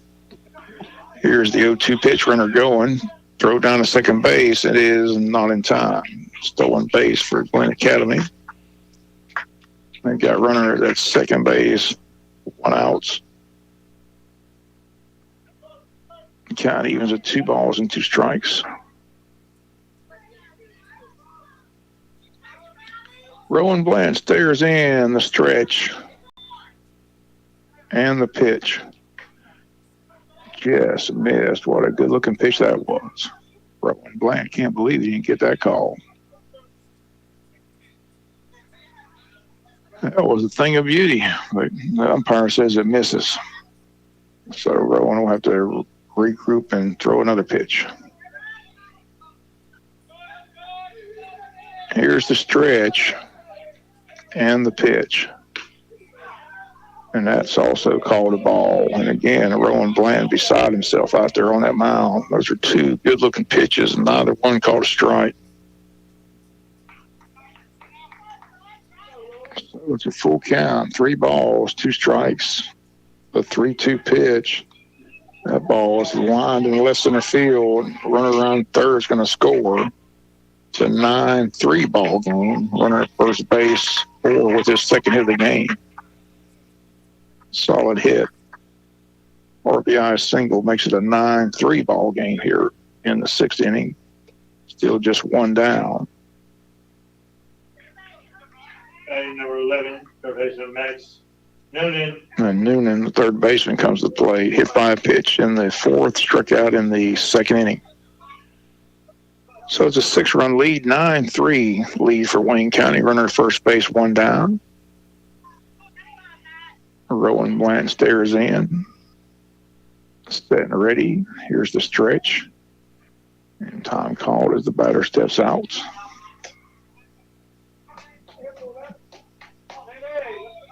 Steps back in, the stretch and the pitch. In for a strike. No balls, 1 strike.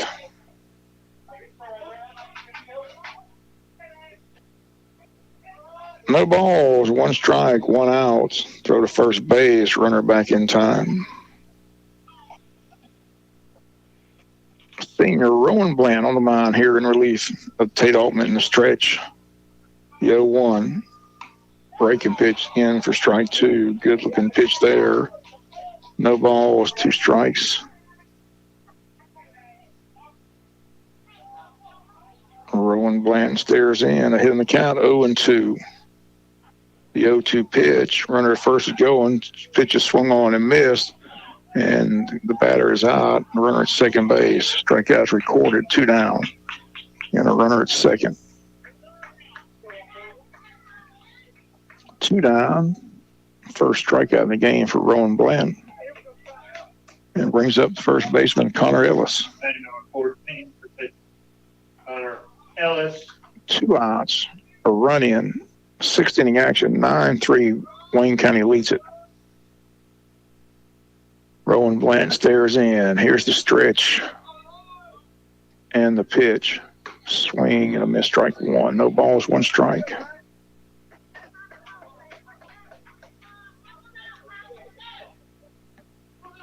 No balls, 1 strike, 2 down.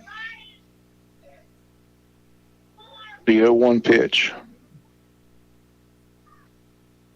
Swing and a miss, strike 2. 0-2. No balls, 2 strikes, 2 outs. Wayne County 9, Glen Academy 3 here in the top of the 6th inning. Game scheduled for 7. Rowan Bland with the 0-2 pitch. Swung on and popped foul out of play, and it kind of remains 0-2. Again, a reminder, Oakwood and Associates post-game show after the ball game. Hear from some players and Coach McDonald. Here's the stretch. The 0-2 pitch. Got him swinging a miss, inning over. Back-to-back strikeouts for senior pitcher Rowan Bland. But in the inning, they pick up a run, couple hits. No errors, a man left on base. We go to the bottom of the 6th. Here from Howard Bo Warren. Score reach, Wayne County 9, Glen Academy 3. If you need a mattress, come see us today. A Magic Mattress, you need home furniture. We're on the way. Magic Mattress, come on down to Magic Mattress. Stop on by or call us today. 256-REST, 256-7378. For a comfortable mattress and quality furniture, shop Magic Mattress and Home Furniture, 114 Allison Street, Jesup, across from AT&T near Walmart. Magic Mattress and Home Furniture, Jesup.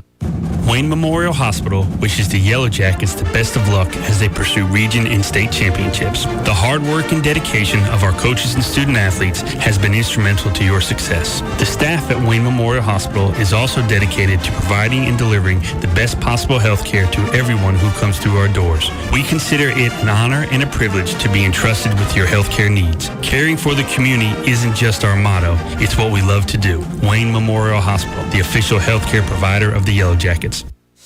We're your hometown information station, FM 105.5 WIFO.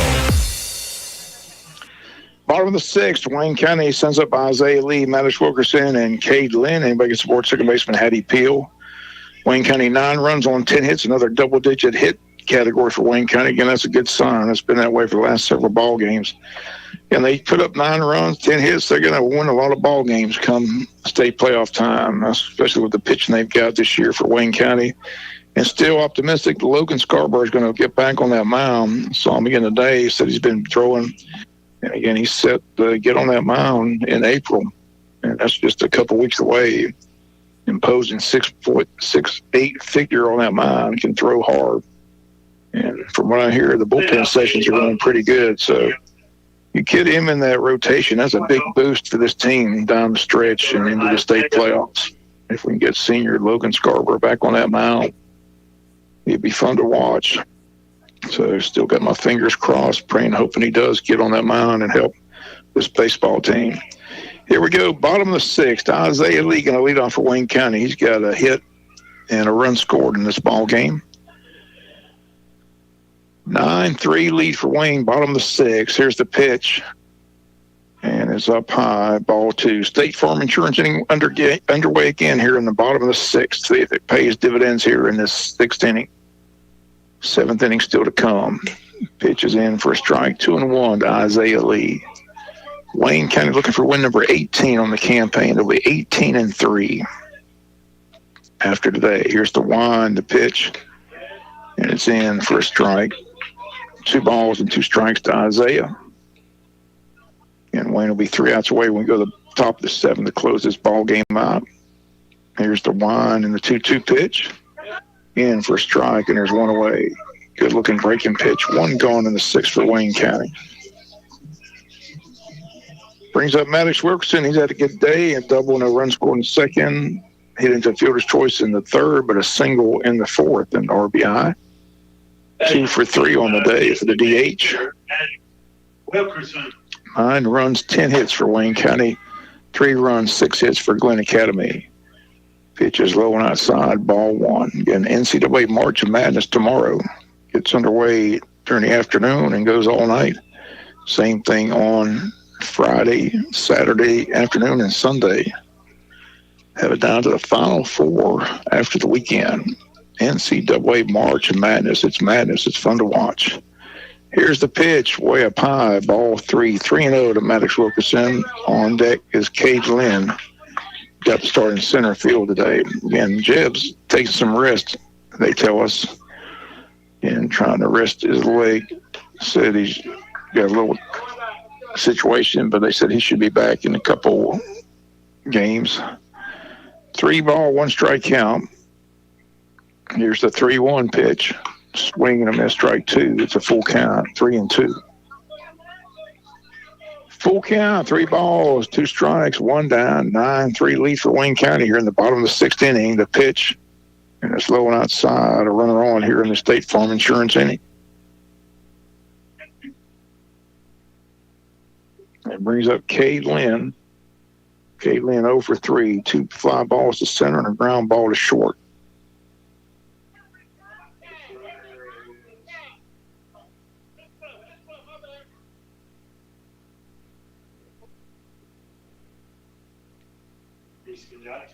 So it looks like number 4, Easton Dykey. Get back to 4, Easton Dykey. Now batting number 13, center fielder Cade Lynn. So Easton Dykey's going to run for Maddox Wilkerson, the DH. Here's the stretch and the pitch to Cade Lynn. And it's inside, ball 1. Hattie Peel, second baseman on deck, and then the catcher, Gunnar Campbell. Wayne County 9, Glen Academy 3. Could close it out here in the bottom of 6th. They score 3 runs, but see how it plays out. A runner on, 1 out. The pitch. Runner going to second base, throw down to second base. He is safe. They drop the ball at second base. Stolen base for Easton Dykey. 1 ball, 1 strike count to Cade Lynn. 1 down in the inning. 9-3 ball game.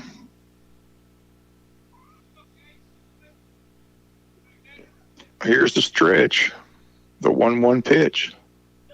Down low, gets away from the catcher, and down to third comes Easton Dykey. So State Farm Insurance inning could pay dividends again here. The runner at third, 1 out. And a 2 ball, 1 strike count to Cade Lynn. Eddie Peel on deck, and then the number 9 spot for Wayne County in the top of the order. And 3 runs would end it.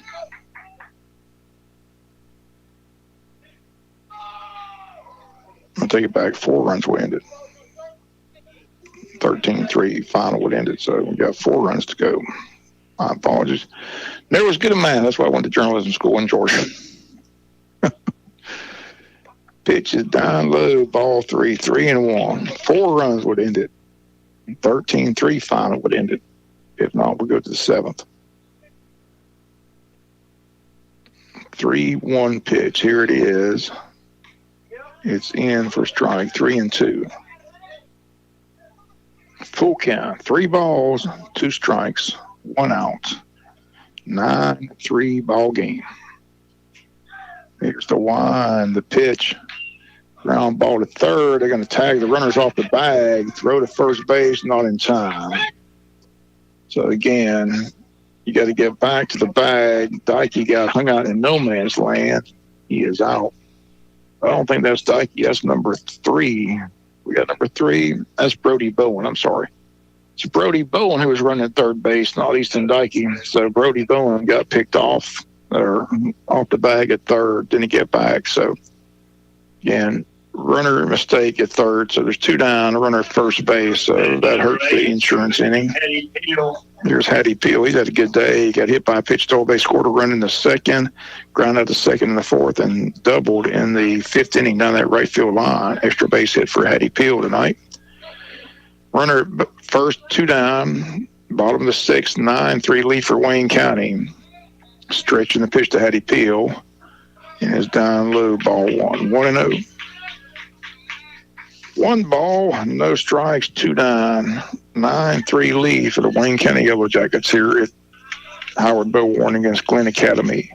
The 1-0 pitch, down low, gets away. Runner hits to second base on the wild pitch. So Cade Lynn is second base with 2 down. 9-3 lead for Wayne County. 3 outs away from victory when we go to the 7th and the Oak Quinn Associates post-game show after that. Here on the Big Dog 105.5, we've got Braves baseball tomorrow as the Major League Baseball season gets underway. Here's the stretch. The 2-0 pitch.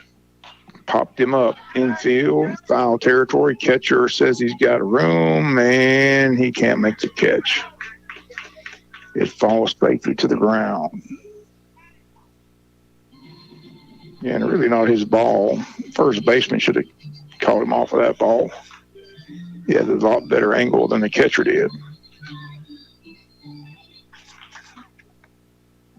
But 3 guys there, you got it, I take it, and nobody can make the catch. I see that a lot. 2 balls, 1 strike count. But that is an out. That's what drives coaches crazy. Anything up in the air in the infield should be an out. Here's the stretch.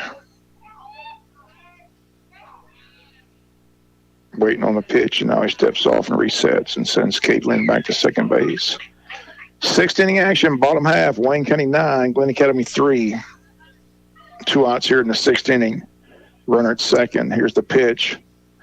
Inside and high, ball 3. 3-1 to Hattie Peel. 3-1 count to our second baseman, junior second baseman Hattie Peel. 3 ball, 1 strike count, 2 down. Wayne County 9, Glen Academy 3 here in the 6th inning, bottom half. The stretch, the pitch. And it's down low, ball 4. Wayne has runners at first and second here in the 6th inning.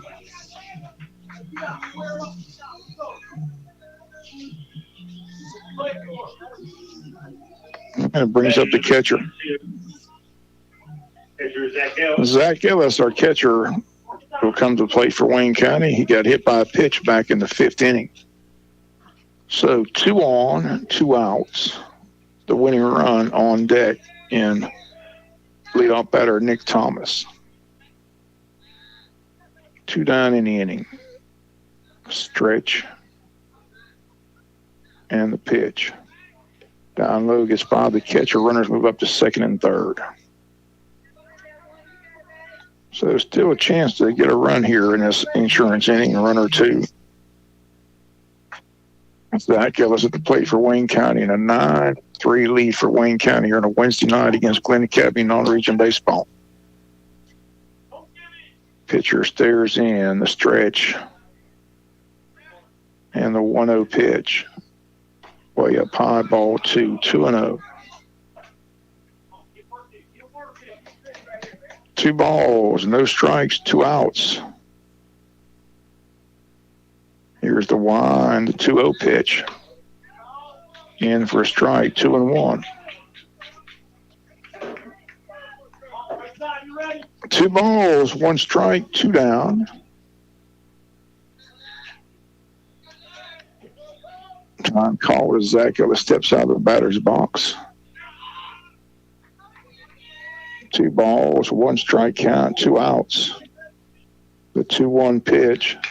Ground ball, hit the shortstop, can't handle it, goes to left field. 2 runs are going to score, and another error by the shortstop.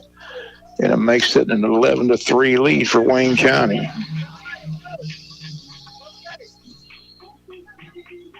Now the winning run comes to home plate in the bat of Nick Thomas.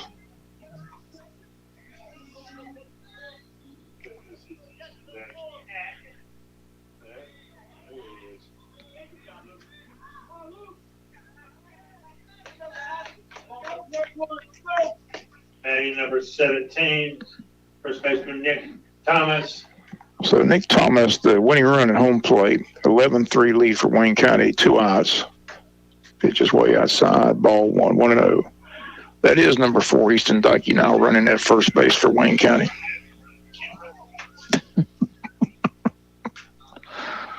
Oh, here's the stretch and the pitch. Down low. Not much difference between the 3 and the 4 on those jerseys. I said, eyes just aren't as good as they used to be. 2 balls and no strikes. Tough getting old. Was that old book? Growing old ain't for wimps.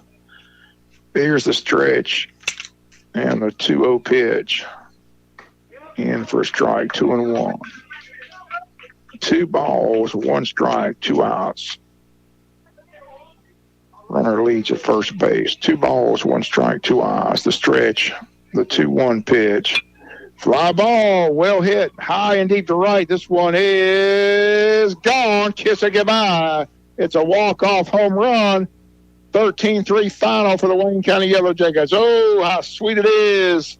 This ball game is over. Final score in 6, Wayne County 13.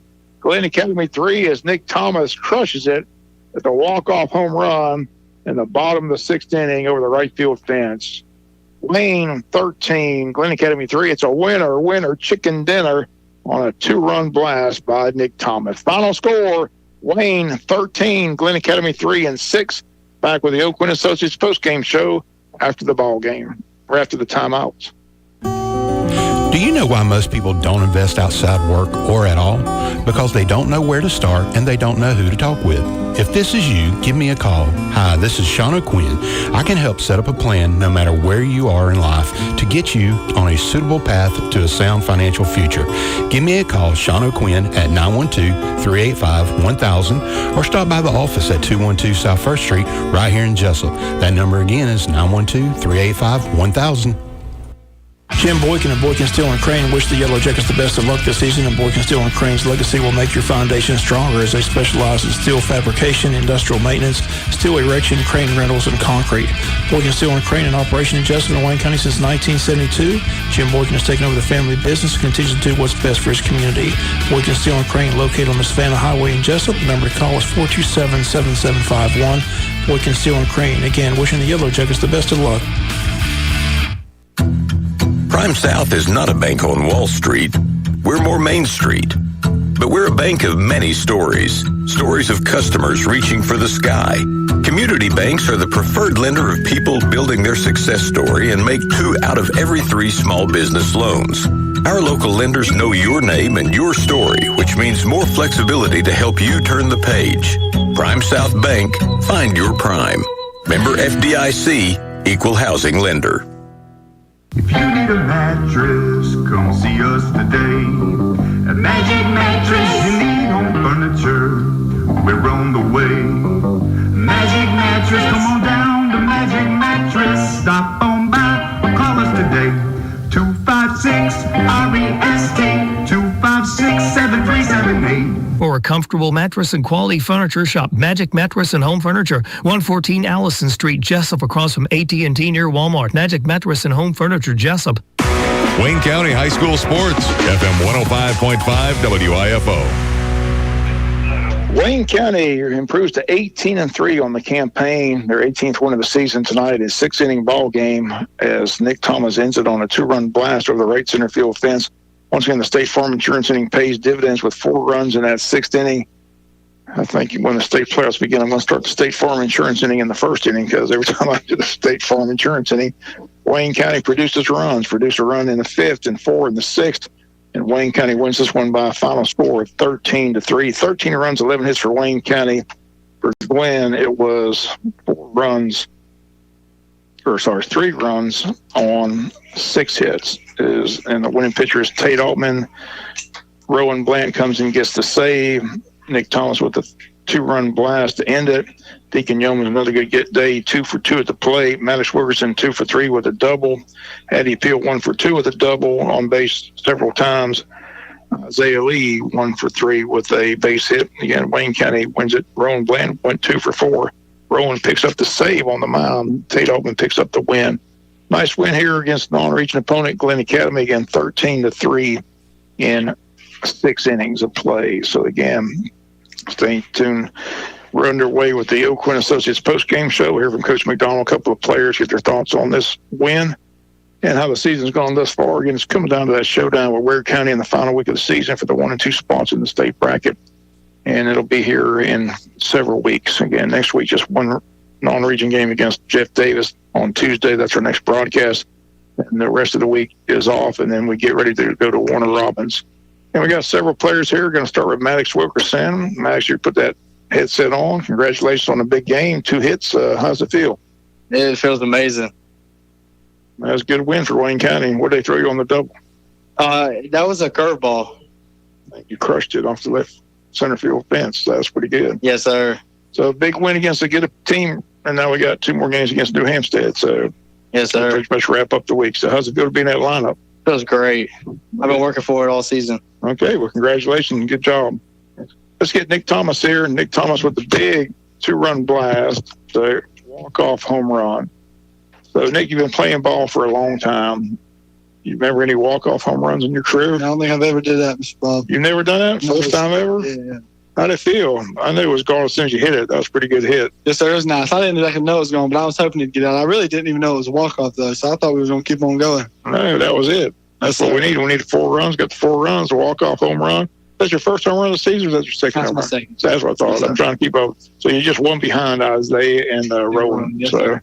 again, how's it feel? Again, you're one of these seniors. Again, 18 wins already. We know it's coming down to the big showdown against Ware at the end of the year. So, Yes, looking sir. forward to that. I know you got to take it one game at a time, but your senior year, you want to get in that bracket, that number 1 seed. Yes, sir. It was nice. This team, they were pretty good. Supposed to be coming into the game day, so I'm glad we went out there and gave it our all and gave our best. This weekend, toughest week we've had all year, but we just need to keep grinding and getting that number 1 bracket. Yeah, the starting pitcher is going to LSU. Yes, sir. LSU commit, so it's nice to beat him here. And Tate did a good job, Rowan did a good job in relief. But I'll tell you what's been impressed with Wayne County. I said when the weather warmed up, hopefully the bats would warm up. Last 4 games, we've been in double digits in hits. And I said on the radio, anytime this team gets in double digits, scores 8-9 runs with our pitching staff, we're going to be hard to beat down the stretch. Yes, sir. That's what it's all about, getting hot at the right time and then going all the way with it. Okay, Nick, well, keep it up. Nice home run. So that's your first ever walk-off home run. Yes, sir. Absolutely. I'm glad I got the call. Yes, Congratulations. Sir. Yes, sir. Thank you. Great job.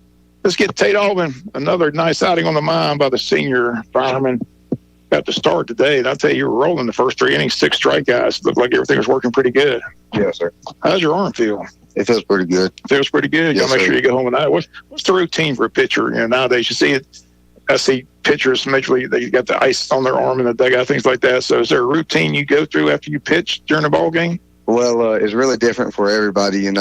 Our pitching coaches, they make sure that we do everything good that we need to be recovered and everything. But, running is a big part of it. And then they make sure we do our bands and stuff after for recovery. So, yeah, the legs are the big thing for a pitcher. I tell people all the time. I didn't realize I went to a Major League Baseball game, and I can't remember who the pitcher was. He pitched the whole ball game, and after the ball game, the post-game show, he's out there running Yes, from sir. one foul pole to the other. I said, well, Yes, sir. they said, it's all about your leg strength. That's what the pitcher's got to have. It's all about having that leg strength. So I guess Yes, that's sir. the big part of it. How does it feel to get another win on the mound? Pretty good, it does. I'm telling you, you're just rolling here your senior year. That's right. So keep it up. Congratulations on the big win. Nice performance, and good luck the rest of the week, and we'll see you during the stretch. Keep it up. Yes, Keep sir. up the good work. Look at Coach McDonald. Anybody else out there? I think Coach is the next one. First of all, talk about the pregame ceremony. I know you don't like to talk about yourself, but again, congrats on the recognition by the high school principal and the athletic department. So I don't know what all they gave you, but they gave you several things. So Yeah, it was get a chance to even look at it. Yeah, it was a home plate signed by the team. So, that's something, regardless of what age I am or where I'm at in the career or whether I'm retired, that's something that'll be hanging somewhere and will mean something. Obviously, I thank Miss Brandon, the athletic secretary, Dr. McDaniel, for doing that. And then, obviously, something that you sometimes forget is, there's a support staff at home that allows me to do this. And, Carly, she takes care of what's at home. And, with 2 kids and running John Carson around, this, That was nice. The family was there. You had to be happy about that. Your mom and dad out there. Yeah, So it takes a special person to be a coach's wife and to do what she does on a daily basis. I'm grateful for it, and it does not go unnoticed. John Carson has a game tomorrow. We got a game here, so she'll have 2 kids while I'm coaching. And it's you got to have somebody that allow me to chase wins on the field, but ultimately she's winning at home, and that's important to me, and I can't tell her thank you enough. again, as I just talked to Nick Thomas, anytime this team gets double-digit hits, they're going to be in that win column because the pitching's been excellent. Another good outing by Tate. Nice performance by Rowan in relief. But, again, this team lately has been getting that double-digit hit column, and, again, they're putting up a lot of runs, and that's going to be something they need. But I'd say that on the broadcast, I really thought when the weather warmed up, the bats would warm up, and that seems to be what's happening because the last 4 games, we've been in double-digit hits, which is a good sign. Yeah, it is. And, we knew hitting to come around, especially, the start date with it only being 2 weeks going in before you start actual competition. And, less than, I think it was about 7 or 8 days before we, or around 8 to 9 days before we actually scrimmaged Long County. And, coming back after the break, you didn't really have a lot of time. You had to continue to get pitchers ready. And, you couldn't have a full team out there to kind of get live at bats. But it's finally caught up to itself. The one thing we got to do is, make sure our guys are doing their recovery and make sure they're taking care of their body. Sometimes it's hard to explain to a high school kid, where they're not, they only get 4 years to do this, but, we have to, as coaches, we have to look at the bigger picture and make sure those guys are ready in late April and May. And obviously that last, the next few weeks of our season, making sure they're at a high level and give us a chance to come out here with a 1 seed. But, again, I'm not satisfied with. I thought we did a poor job on the bases tonight. I think at third base we had a couple mishaps, and I think we got to be better at that. Base running. Sometimes when you're up, that we were in control of that game pretty much the whole time, and sometimes you may think that one of those little mistakes don't mean nothing, but if it's 2-1 in the playoffs, it means a whole heck of a lot. Then it matters. So I think that's the message what I'm going to have for him is, every time you get an opportunity to put this jersey on, every pitch matters, regardless who's in the opposite dugout, regardless what the score says. I saw a couple of times our guys are running the bases. They haven't looked at the scoreboard and sell me out. So and it's just a lack of focus because there's so much separation in the game the day. And, we got to do a better job as coaches of, having them locked in during the game and keeping them locked in. That game was kind of, one-sided the entire time, and they really didn't give us a threat there at 2-1. But complacency becomes negative, and I think we got complacent there in the middle of that game. Well, there's a rumor going around that got New Hampshire tomorrow, possibly a doubleheader tomorrow or not. I hadn't heard that.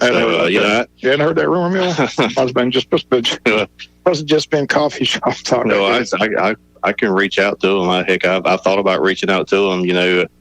I was wondering, when we schedule these games, they wanted to do all three, but, they don't even take up gate money. That's what I'm saying. They didn't take up gate money. No national. I told people, and we talked about it, walking out of the gate yesterday, I said, just, you get home and you just get on your knees and you just thank God that we've got a program or a school that cares about athletics, cares about baseball, because a lot of places don't care about baseball, that's unfortunately, right. And apparently they don't put a lot of effort into it, but that was hard to call, so I'll let you handle the next 2 games against them. I'll see you in Hazelhurst. I'll be here for the game, but we got the Braves tomorrow, and then Friday I'm going to they got an event at the mill I got to go to. So, the thing about those kids, too, those kids have fun. I know or Tuesday they were having fun. It's uphill battle. That's kind of one of my, after I call it quits where it is and here, or hopefully here, that would be kind of a retirement thing for me. I've always talked about going somewhere where they think you can't win, and obviously I want to coach here until I'm not able to do it no more. But I think baseball can be important anywhere if you make it important. We're fortunate to be here and have a community that supports it, and obviously a rec department all the way up to the middle schools that take pride in it and have real good players that just come through that make our job. That 300, that's it. I see some of the players over the weekend. That's some stuff, and I got texts from former players. This is their wins, and there's a lot of good players that have come through here, and a lot of role players that have come through here. They're now productive people in this community, and that's what it's about. And there was some more former players down there in the bullpen. There's a different one that shows up. I think Bootney Daniel, he was at the game in Savannah at Benedictine, and he showed up at New Hampstead. So you see them everywhere, and I take pride in that. That means something for them to take time out of their schedule, because they all have lives, and come out here and still be a part of this program. And if they listen, then we appreciate that, and I know I do. So continue to come out, and I guess we'll get ready to go tomorrow. Okay, Coach, congrats on the win. 18-3, Wayne County wins this one, and again, we'll play New Hampstead the remainder of the week. And again, our next broadcast will be Tuesday, April 1st in Hazelhurst against Jeff Davis. Again, Braves baseball tomorrow here on the Big Dog 105.5 as the Major League Baseball season gets underway beginning tomorrow. Thanks to our listeners, thanks to our sponsors, thanks to Mark back at the studios. Final score again in 6 innings, Wayne County 13, Glen Academy 3. Wayne County improves to 18-3 on the season. Until tomorrow morning for local news, local sports, Bob Morgan saying so long, everybody. Have a great night. Are you looking for an insurance company that you can call and talk to a live person? Are you looking for an insurance company where you can walk in and talk to an agent? Are you looking for an insurance company that offers multiple companies so they can try and get you the best rate? If you said yes to any of these, then you need to call or come by Oakwin & Associates Insurance Financial Services. We offer multiple companies so we can find the best fit for you. Give us a call at 385-1000 or stop by our office at 212 South Fair Street right here in Jesup.